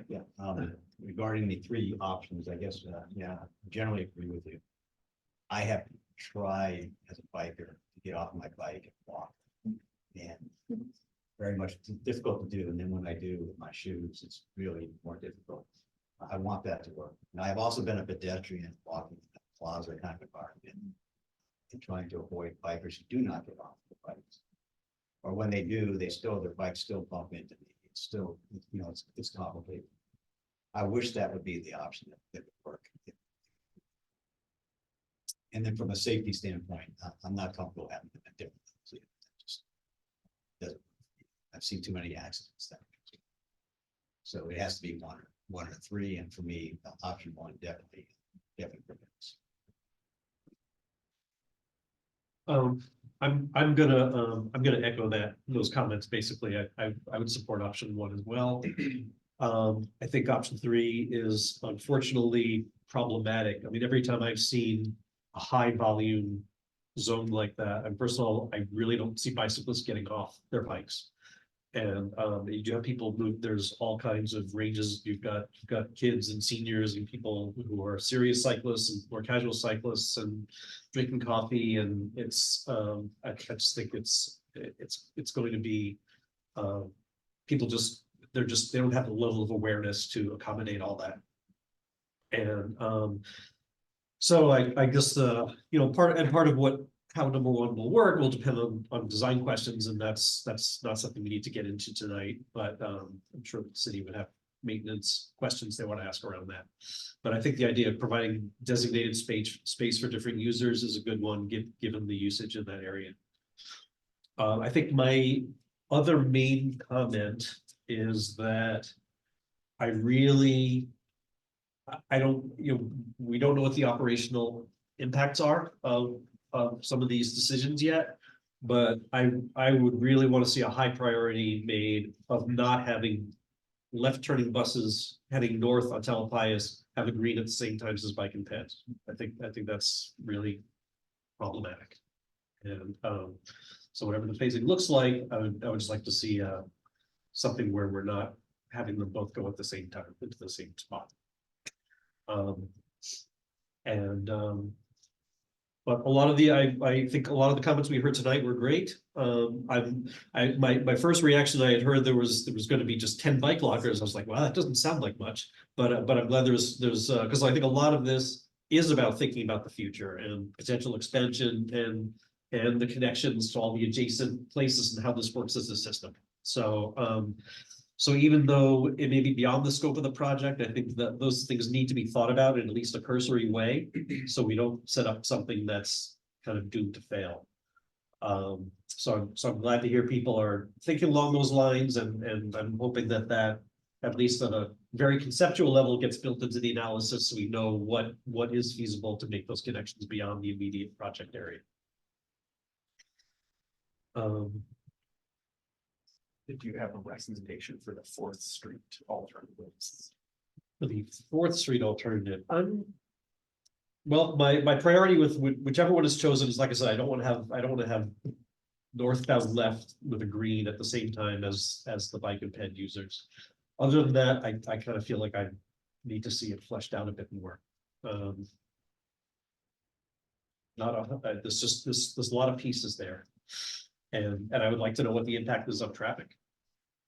Just, are we talking about an incremental difference, or is it really dramatically different? Because obviously this is an area where there's a lot of traffic going through, and there's a lot of users to accommodate, and I want to see how the pieces fit together. So the bus drivers are very professional. They know what they're doing. They're fantastic. Make those left turns, but sometimes there are time constraints and other issues. And so the crossing at the same time as the bus turning is difficult. It puts the bus driver in a bare condition, actually, situation. I'm uncomfortable with that too, as a pedestrian or a biker trying to cross at the same time as a bus.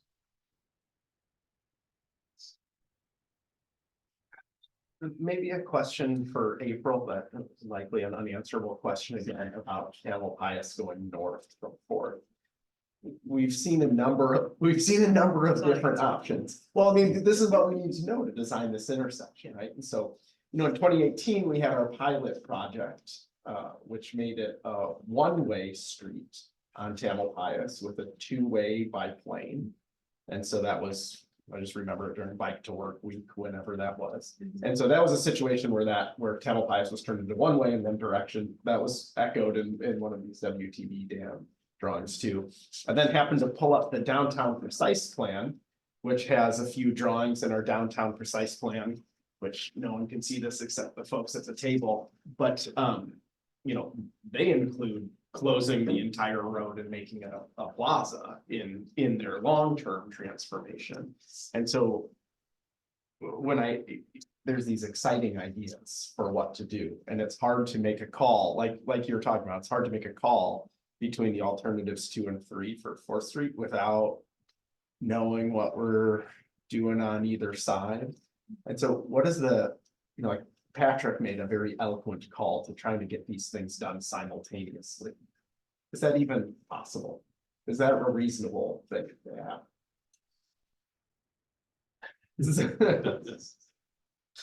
So, Should we be trying to build all these things together and future-proof them that way, or? yeah, I mean, we're actively looking at the precise plan and options on Tamalpais and looking at conceptual designs, which is part of our grant funding process. We're looking at the plans we've already created.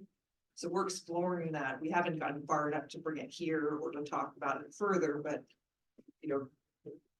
the Golden Gate Transit Truck is like 2027, which is gonna come up sooner than later, depending on their environmental impacts that they're working with or their cultural resources. So we don't have money for this, so we have to go after grants, and so we're gonna be going after grants to try to find a way to build this project close to when transit center will be done too. So we don't know yet because we don't have the funding yet, but we're actively working on the funding. So I do want to, I guess, when you're ready, we do have another pretty large item left, so.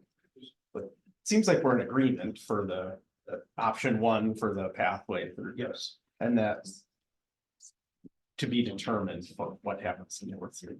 Yeah.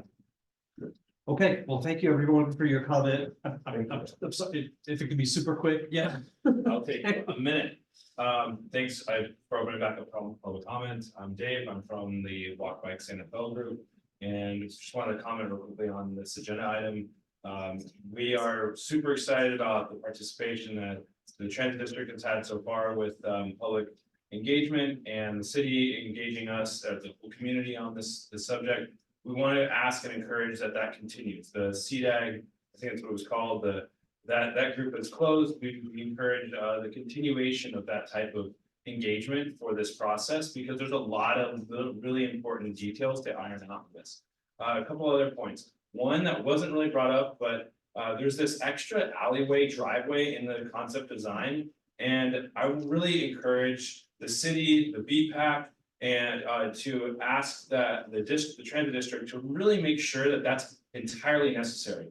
It adds another driveway onto 4th Street and another driveway onto 3rd Street. And that adds another conflict for pedestrians and cyclists. And I think if you especially look at those diagrams that were shown earlier tonight, it's not really clear on those diagrams, but it's another driveway for cars and to come in and out of and make it more challenging.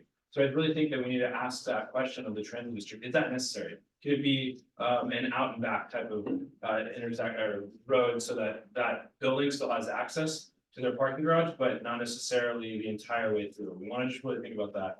A couple other items. We've got to prioritize. We got to prioritize bike for secure bike parking. And then we also want to encourage the city and ask the city to do as much as you can to coordinate or to do earlier projects on Tamalpais, north of the transit center. Thanks a lot. I really appreciate the extra couple minutes. Thanks.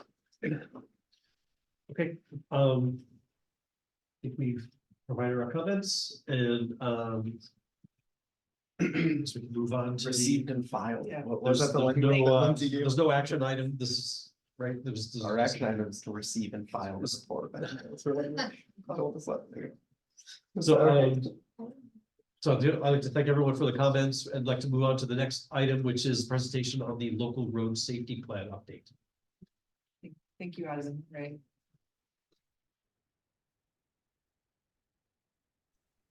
Everyone, I'm going to go ahead and share my screen here.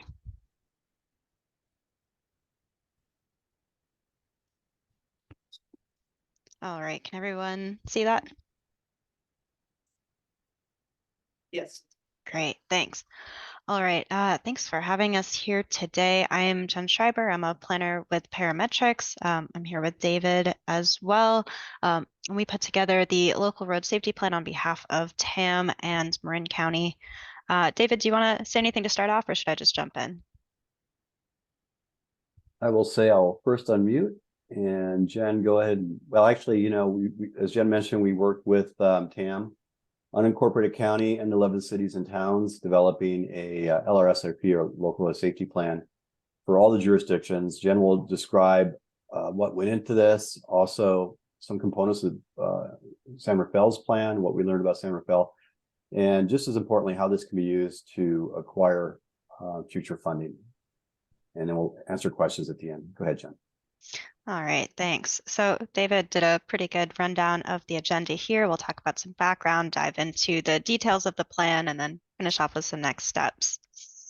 So first off, what is a local road safety plan?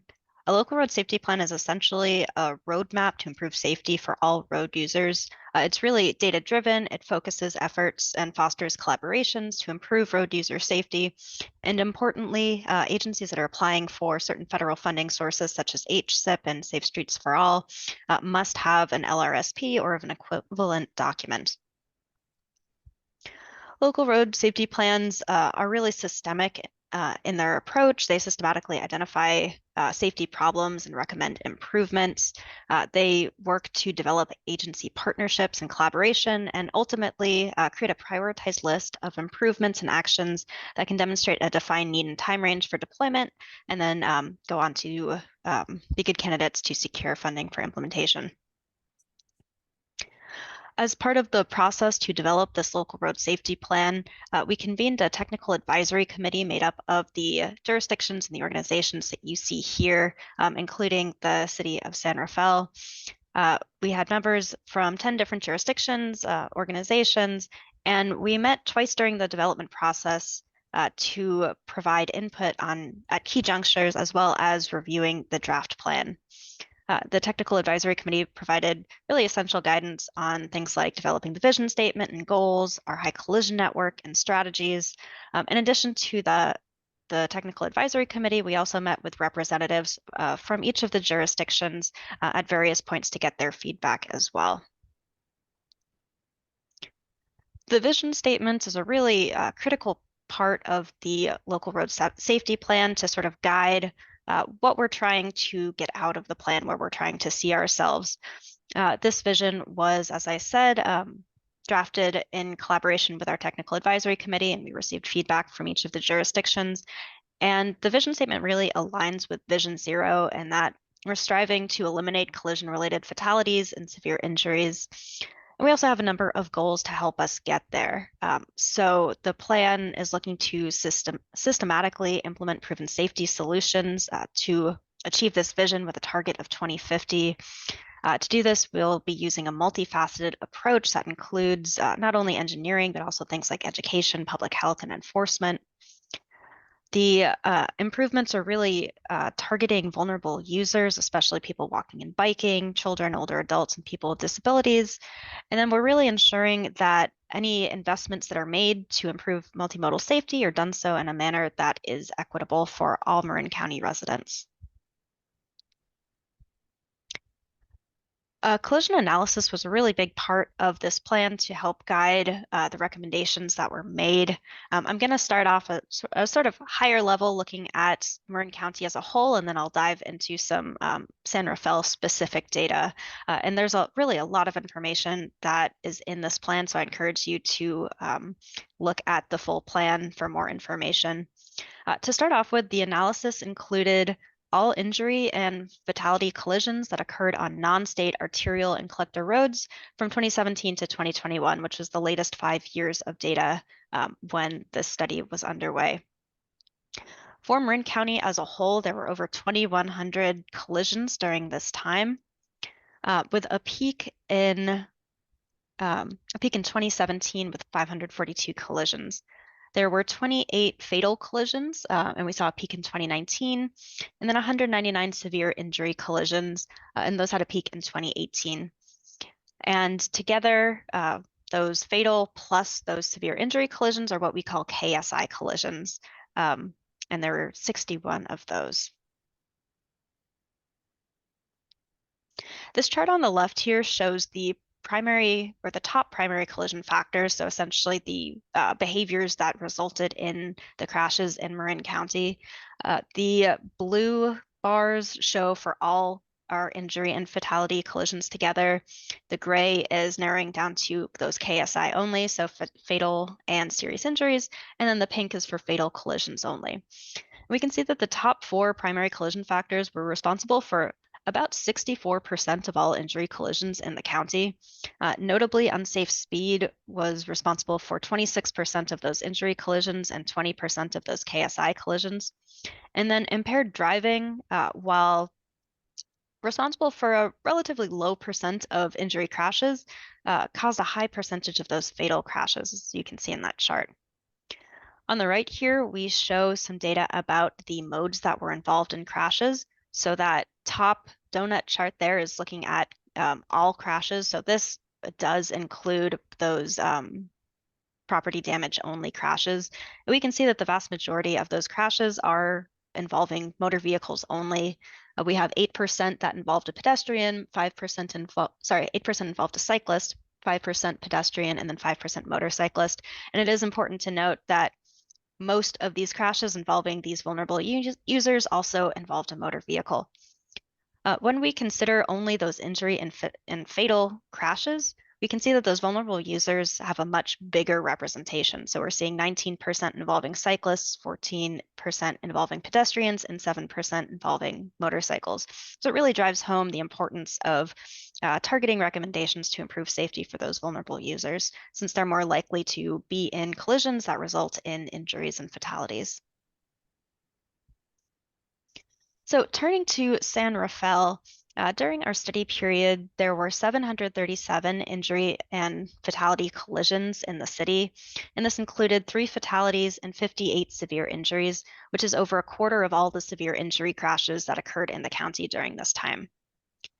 Compared to the previous 5-year period, so 2012 to 2016, we saw a decline in all injury collisions and a decline in fatalities. However, the severe injuries did go up by about 21%. Looking at the top primary collision factors for San Rafael, it's kind of the same ones that we're seeing for the county as a whole. And the top 4 primary collision factors were responsible for about 65% of all injury collisions in the city. Unsafe speed was again at the top, so almost 20% of injury collisions in the city were resulting from unsafe speed. And then automobile right-of-way violations, traffic signal and sign violations, and improper turning violations were each responsible for about 15% each. You can see here that pedestrian right-of-way violations was responsible for about 20% of all KSI collisions and 2 of the 3 fatalities in the city. And then that 3rd fatality was caused by a traffic signal and sign violation. Looking at collisions by mode, once again, the majority are involving motor vehicles only with 60%. However, there are relatively high percentages of crashes that involve those vulnerable users. So we're seeing 16% of crashes involving cyclists, and the top primary collision factors for these were automobile right-of-way violations and improper turning. And we saw some hot spots of these types of crashes around the Lincoln and 3rd intersection, as well as in the canal along Bellum. 19% of crashes in the city involved pedestrians. And of these, 74% of these pedestrian crashes occurred when the pedestrian was crossing in a crosswalk. And we see hotspots near the SMART station and the transit center, as well as along B Street. And then for motorcyclists, they were involved in 5% of crashes, and almost half of these were automobile right-of-way violations, with about 30% being caused by improper turning. And we saw a lot of these crashes sort of spread throughout the downtown area. While we can't definitively say what crashes involve transit users, we did try to sort of get a proxy of this by looking at pedestrian collisions located within 100 feet of a bus stop. And we found that a few locations had relatively high numbers of these pedestrian collisions. So those were most notably the Lincoln and Mission bus stops, which had 5 crashes, Grant and 3rd, and then the Transit Center, which both had 4 each. As part of the local road safety plan, we developed a high collision network for the county, which essentially lists off the segments, the road segments, and the intersections with the highest collision rates.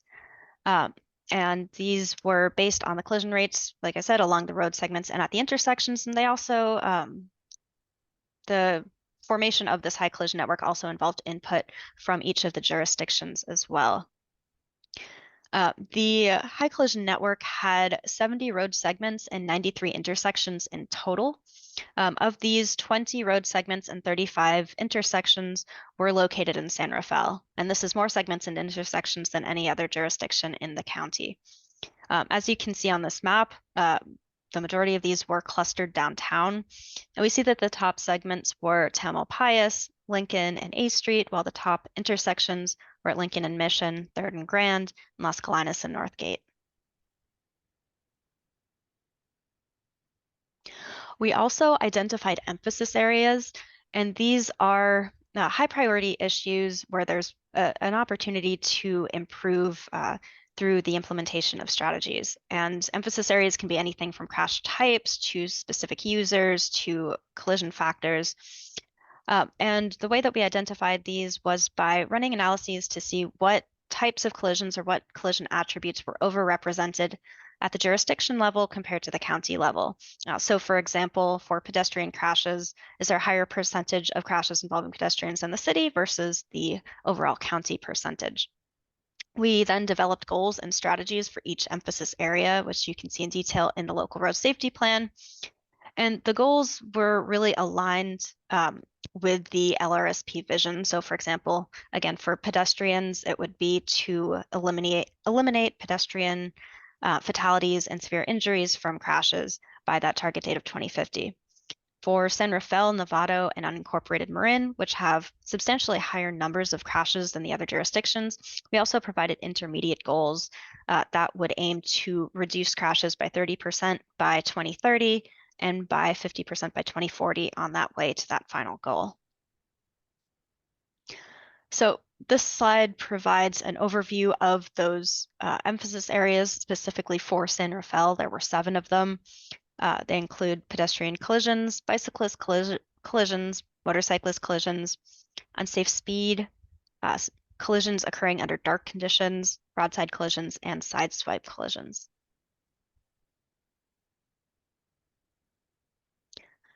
Like I said, we developed strategies for each emphasis area, and you can see more information about those in the LRSP itself. This slide provides a high-level overview of what some of those strategies might look like more broadly. So they follow the Caltrans Strategic Highway Safety Plan 5Es. So we're really attempting to think of strategies in a more holistic way. And they include everything from education to emergency response. So for example, education could include things such as education programs for children as well as adults. Enforcement would be both passive and active types of enforcement. Engineering includes a number of engineering countermeasures that again are in more detail in the LRSP. You can find those in the appendix. Emergency response is things such as emergency vehicle preemption systems or targeted first responder training. And then emerging technology strategies include a whole host of different things, such as use of video data or new technologies at signalized intersections. We also developed a list of priority project locations, and this is a subset of those high collision network locations. They were identified based on the data as well as based on the jurisdiction's priorities. And they represent high impact improvements that would be good candidates for grant funding. We did develop a number of these priority project locations and recommendations for San Rafael. On the right here on this slide is an example of just one of them. And again, you can find more in the LRSP document itself. And then lastly, the plan provides some high-level guidance on implementation and evaluation. It includes the next steps as well as a timeline for implementation, distinguishing short, medium, and long-term projects. It also provides some information about potential funding sources and strategies, notably those federal safety grants, as well as giving some information about coordination and partnership, policy support, and evaluation metrics. And evaluation metrics are particularly important as they can help jurisdictions track the progress that they're making towards achieving this ultimate vision of the LRSP. So next steps would be, well, adoption by TAM has actually already happened. That took place in January 24, and I believe the county of Marin has also adopted the plan recently. So then it's up to the jurisdictions to adopt this plan for themselves. We are going to be presenting this to the San Rafael City Council at the beginning of April. And then from there, jurisdictions can use the plan to secure funding for their road safety projects from a number of sources that I had mentioned earlier, such as HSIP and Safe Streets for All and ATP. So with that, I will close out and happy to take any questions. Thank you for the presentation. Appreciate that.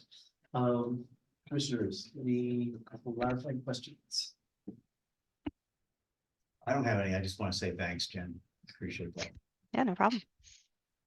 Do we have any comments from members of the public? Sure. Hi, I'm Dave Rhodes from Walk Bike San Rafael, and we strongly encourage BPAC to recommend to the city council to pass the report and resolution to adopt Vision Zero, not least because it will help us get funding, but because we actually should prioritize Vision Zero in our city. Thank you. What are protected left turn phases? I'm just reading all these things that I'm just thinking that we need more light. You know, when I'm driving, I can't tell you how many times I'm starting to scream now, anybody who's got a dark raincoat shouldn't have a dark raincoat anymore. Because it's just, I mean, we've had rain for days and it's just very dangerous. You know, and I don't think it's anybody's fault, but it would be nice if there was more light so we can see people, because I don't think everybody's gonna give up their dark raincoats. You know, I mean, I don't think that drivers are any more, I think that pedestrians and drivers are equally responsible. I don't think one is any more responsible than the other. My brothers just told me a very recent story of my mother apparently hit me with her moccasin and the thing was sitting in my leg for years and for weeks. And I'm sitting there going, that's why probably I don't walk across the street half the time, because I don't trust that a car's going to stop for me or the guy behind them is going to stop. So I think it's a little more responsibility in teaching also would help. I love the data as you presented, and I was wondering if there's any chance we could find out the AirPods, people looking at the phone, people driving with the phone, looking at the directions or route guidances or something. I just think, you know, as much as we teach our children and people on the streets, like, look at me, make eye contact before you cross, but you know, over and over, every single day, I'm shocked how many people on the street looking at the phone, crossing the street with the phone, and how many drivers looking at the phone while they are waiting for green lights on the intersections, and it just really terrifies me. And I think without knowing that data, I feel like we are just, because I know David Parisi presented 2020 of big data you collected, why there's more fatalities happening last 3 years from 2019, and at the conclusion you didn't know what was the result. And for me, the data shows that we have more people dying on the street and injured, fatal injury, because it's the same year the smartphone was introduced. And we were so improving so gradually until 2008. And now it's going up for the fatality. And that data shows, now if there's some way we could find out. Yeah, I don't know what's the solution for this. I think that's a very good question. It's not something that's collected as part of standard collision data. But it's certainly a good topic for study. I would love to see San Rafael adopt Vision Zero resolution. The fact that we're 1/4 of all fatalities in Marin County is something that like we should not be proud of. I think what we have is we have a bunch of people commuting. San Rafael is a hub. So we have a lot of people not living in San Rafael. So they don't necessarily treat our roads like they would treat their roads. And so that's one of the challenges. And then I'm curious about the funding. So she had a slide at the very end. She went through 4 different funding sources. So is that, my question is that where we're asking for grant money so that we can get funding to get this done? Do you want to respond to that?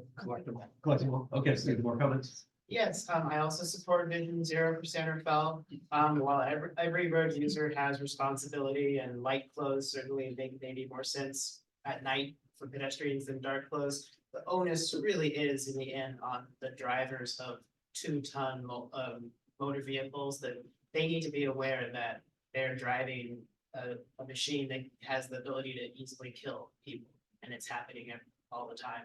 So people need to be more careful. We need better enforcement, and I know that our law enforcement is very stretched thin. So we need more legal ability. And I know this is not something that Santa Fe can do. This has to be done in Sacramento, but right now there's a pilot program that allows automatic speed enforcement cameras to be installed in the 4 largest cities in California, including San Francisco and Oakland and San Jose, I believe, Los Angeles.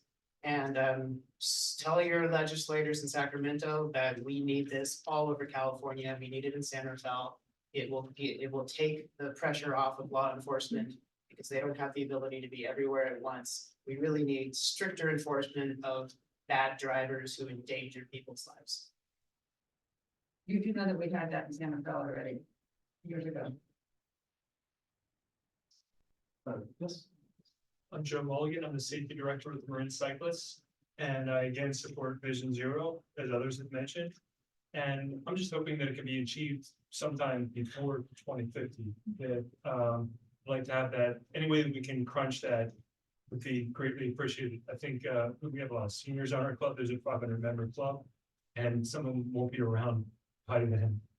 So it could be done faster. Thank you. Shinji Sakai Egi, as a bicyclist, I've been hit 4 times by cars. When people around me, they say, hey, I want to get into biking. I say, bikers, we have VIP passes to the ER. So I commuted from the city on my bike back, and they do the whole Vision Zero thing there, and you can imagine what things are like out there just generally. And I actually feel pretty safe, with a lot of the improvements that they've made with bike signals and just separating bikes as much as possible from cars. So fully agree. Please adopt Vision Zero. I appreciate this attention on this and the presentation. And it's just, yeah, very much. I look forward to showing up at City Council in April to voice my support that the city adopts this. Also to second the thought of hoping that we can do more before 2050, thinking of my own age as I ride a bike very regularly. I walk often, and I want to live long enough to, enjoy Vision Zero. So, yeah. 2 things. San Francisco, when you're driving there and the countdown timers go down and that light turns yellow, that number is at 0.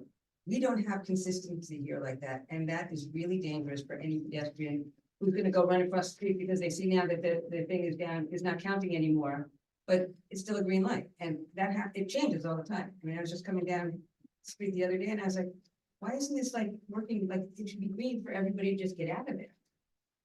The other thing was when they were talking about Walgreens and closing off the entrance to Walgreens. I actually went to the police department. I have 5 years worth of studies of the number of calls that they got. I couldn't vary which accident was which. It was very complicated. But where you have to go now is literally 10 times the number of calls for incident reports than there are at the intersection that they closed. Literally, it was 180 versus 1,800. That's ridiculous for anybody to do that. And I know that nobody checked on that because I called the police probably 4 or 5 more times asking if anybody's checked. They're like, no, you're the only one. And it's crazy. And that, I watch people literally hit things every single day in that parking lot because there's not enough room to get out. So something like that could be very helpful for both pedestrians and drivers. I don't know if you have any responses that you wanted to. Sure. Yeah, I guess I just want to clarify to everyone, the city council passed goals and objectives last year. And one of the goals was to coordinate with transportation authority, Marin and the county of Marin on, analyzing the local road safety plan, Vision Zero, and different options. So now that we've worked with the county and TAM on this plan, we're gonna bring a local road safety plan to the city council, and we're modifying our goals into the 2-year goal to look at really evaluating this local road safety plan and how we're gonna implement it and moving on to that next step. So we are moving in that direction. As far as funding goes. Can I just ask a Yeah. question? So with, as far as Vision Zero, I believe Vision Zero is, if we specifically called out in the LRSP, correct? There is reference, so our goal is to Vision Zero or equivalent. Okay, yeah, I just wondering, by adopting the LRSP, are we effectively adopting a Vision Zero policy? I would have to. We're not sure. I need to. Okay. Write it down. So. Okay. It hasn't gone to council yet, so. Yeah, so I mean, I know that's something we talked about, we had a subcommittee meeting for a long time, and it was something we were saying, well, we're just going to wait to see, once the county develops the LRSP, then we'll sort of figure out how we're gonna approach this, so. Yeah, I mean, what I've read, I think it's moving towards Vision Zero. I don't know if anybody's officially adopted what the Vision Zero policy is, because part of the local road safety plan is exploring kind of what does that mean, ways to implement and look at it Vision Zero more. policies could look different in different. Yeah, places. yeah, so I met with the director of public works from Lynn County this morning, and we talked about how they're doing a RFP to get a consultant on board to look at it, because they adopted it, now they're like, now what? And so, one of the things we talked about is potentially using the same consultants, so that there's like a countywide, like, we're all working together, there's coordination and collaboration for like how the paths move in between cities and counties. This is a consultant specifically for Vision Zero? Yeah, or- or Vision Zero and how to implement the local road safety plan. So we just started those conversations on how can we, we haven't adopted it yet, but we're already having those conversations to figure out how the county can work with the cities and we can be. Yeah. Okay, great, yeah, I just, given how long the commissions worked on Vision Zero, I think, we were certainly all here to see, because it was something that was recommended in the last pedestrian master plan. Now that we're about to do an update, it would really be nice to have it done before we begin that process and not have to roll it into this other update. Yeah. So hopefully we can move forward. And then I guess as far as funding goes, so all of the grants that Jen mentioned, HSIP, Safe Streets for All, ATP. I mean, we were fortunate enough last year to get 2 ATP grants and an HSIP grant, which is, for the size of our city, that's pretty good. And all of those projects are, projects that are identified in this local road safety plan, as well as some pending grants we have out right now on Bellum. We have Reconnecting Communities. All of these grants, although this document didn't exist, we already understood the data of where these high collision areas are, and that's usually a component as part of these grants. So we've been focusing on those projects when we apply for grants, and we've been pretty competitive in them, and we'll continue to pursue. Is the city's priority project list for the LRSP available somewhere, or is it on the website?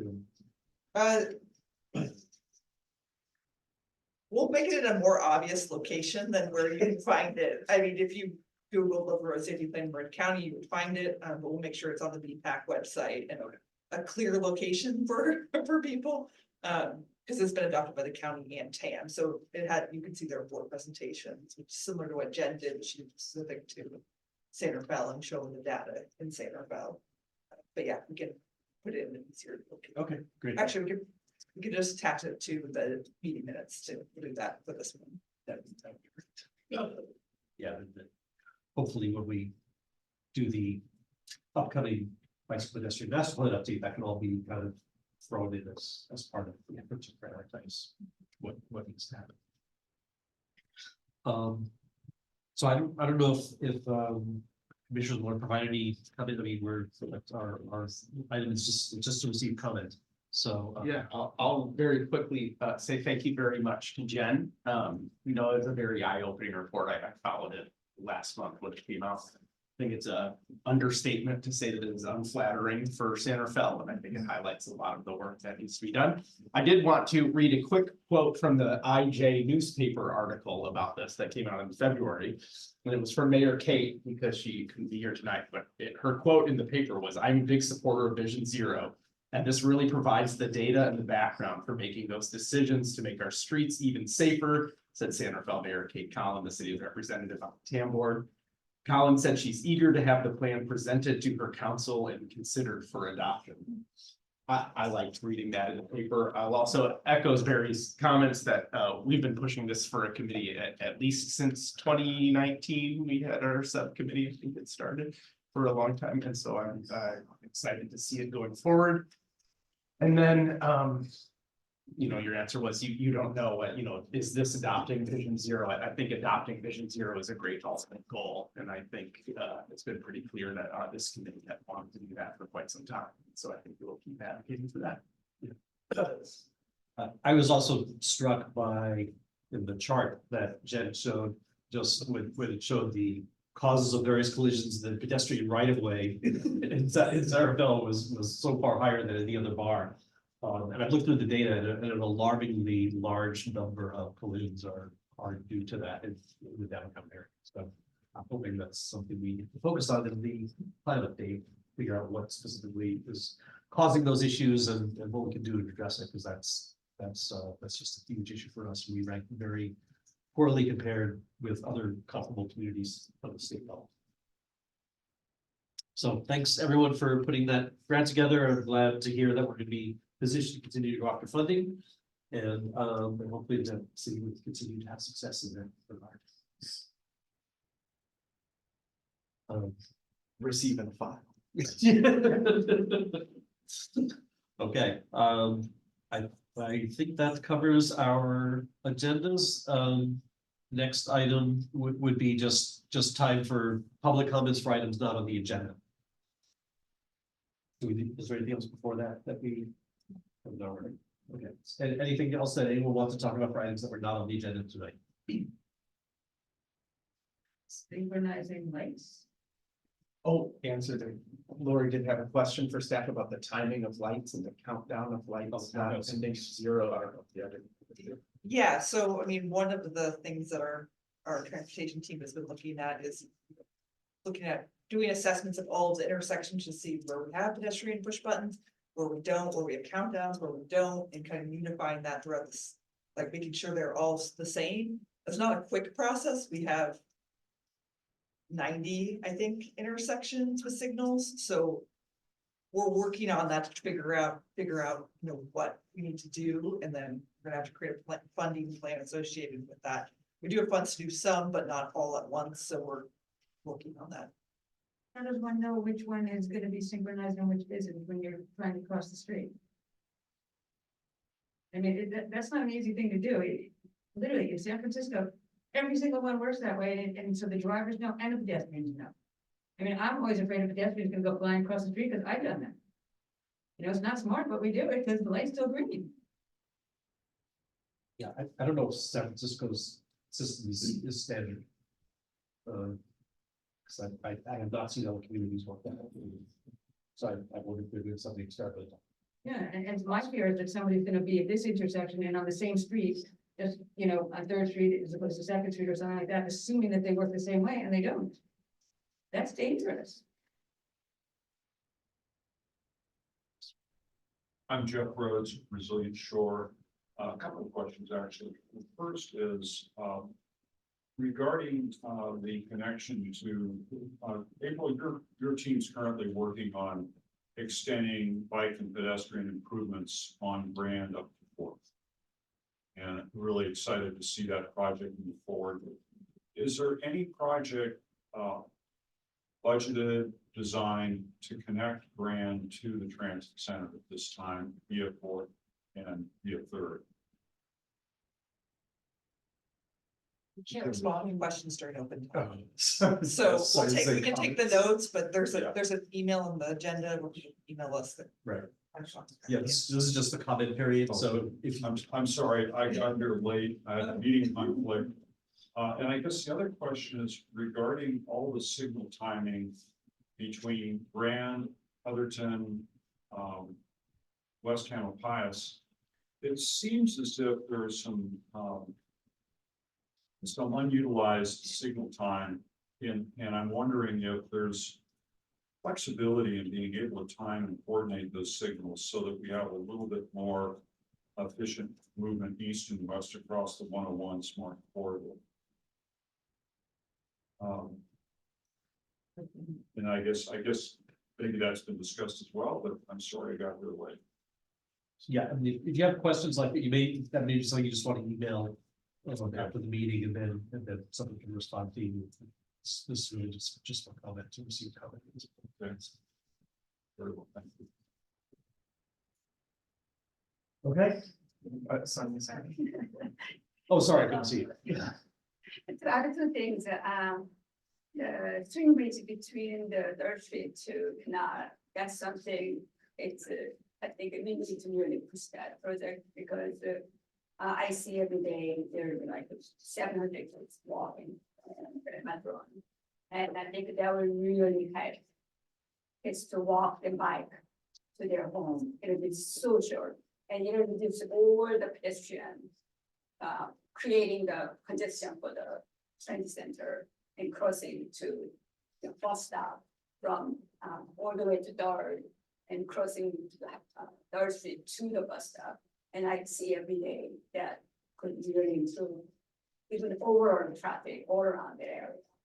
And second thing I want to mention is when the Vision Zero, head of the Vision Zero in Sebastopol, her name is Jennifer, who did a presentation for the APEC in October.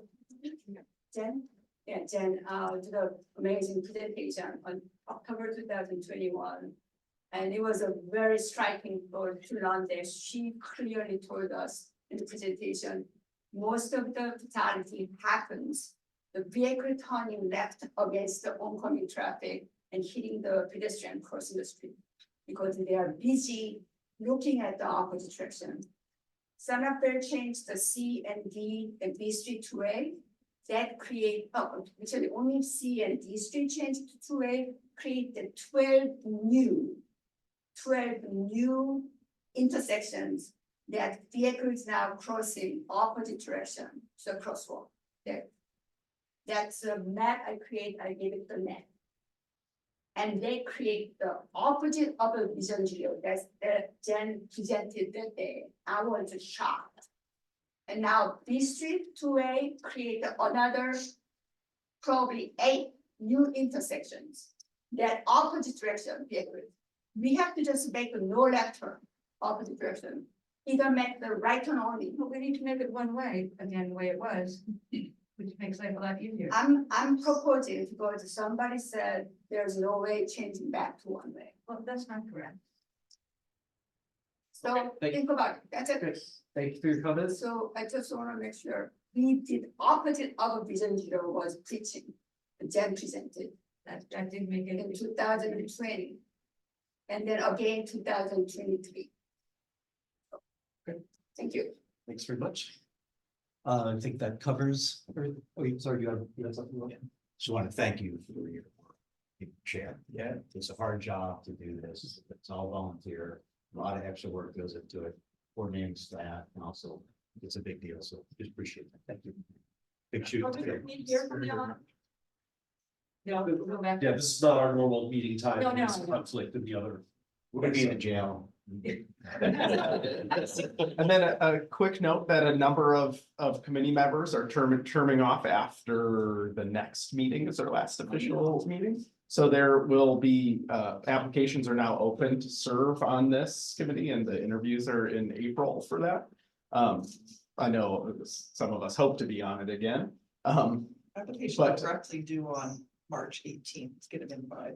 Yeah, 6 days. They're due on March So- 18th? Well, not officially, they're always open, but to be in the cycle is recommended to get your application. So people want to. They're open year round. Yeah, but for each cycle, you're gonna have like okay, for this next cycle, have a deadline posted to the website would be really helpful for us to communicate out to the community. Let them know, and for you all to But if communicate. out there's to the even public. openings, it's always open. Well, no. Yeah, you can always apply. No. Yeah, and our website has a list of everyone's terms and then I they. didn't use this website. How could I not have known that? It's on the city. The city, yeah, Each- sorry, each the committee has city's, the city's commission, the commission's website. Each. Central VPAC.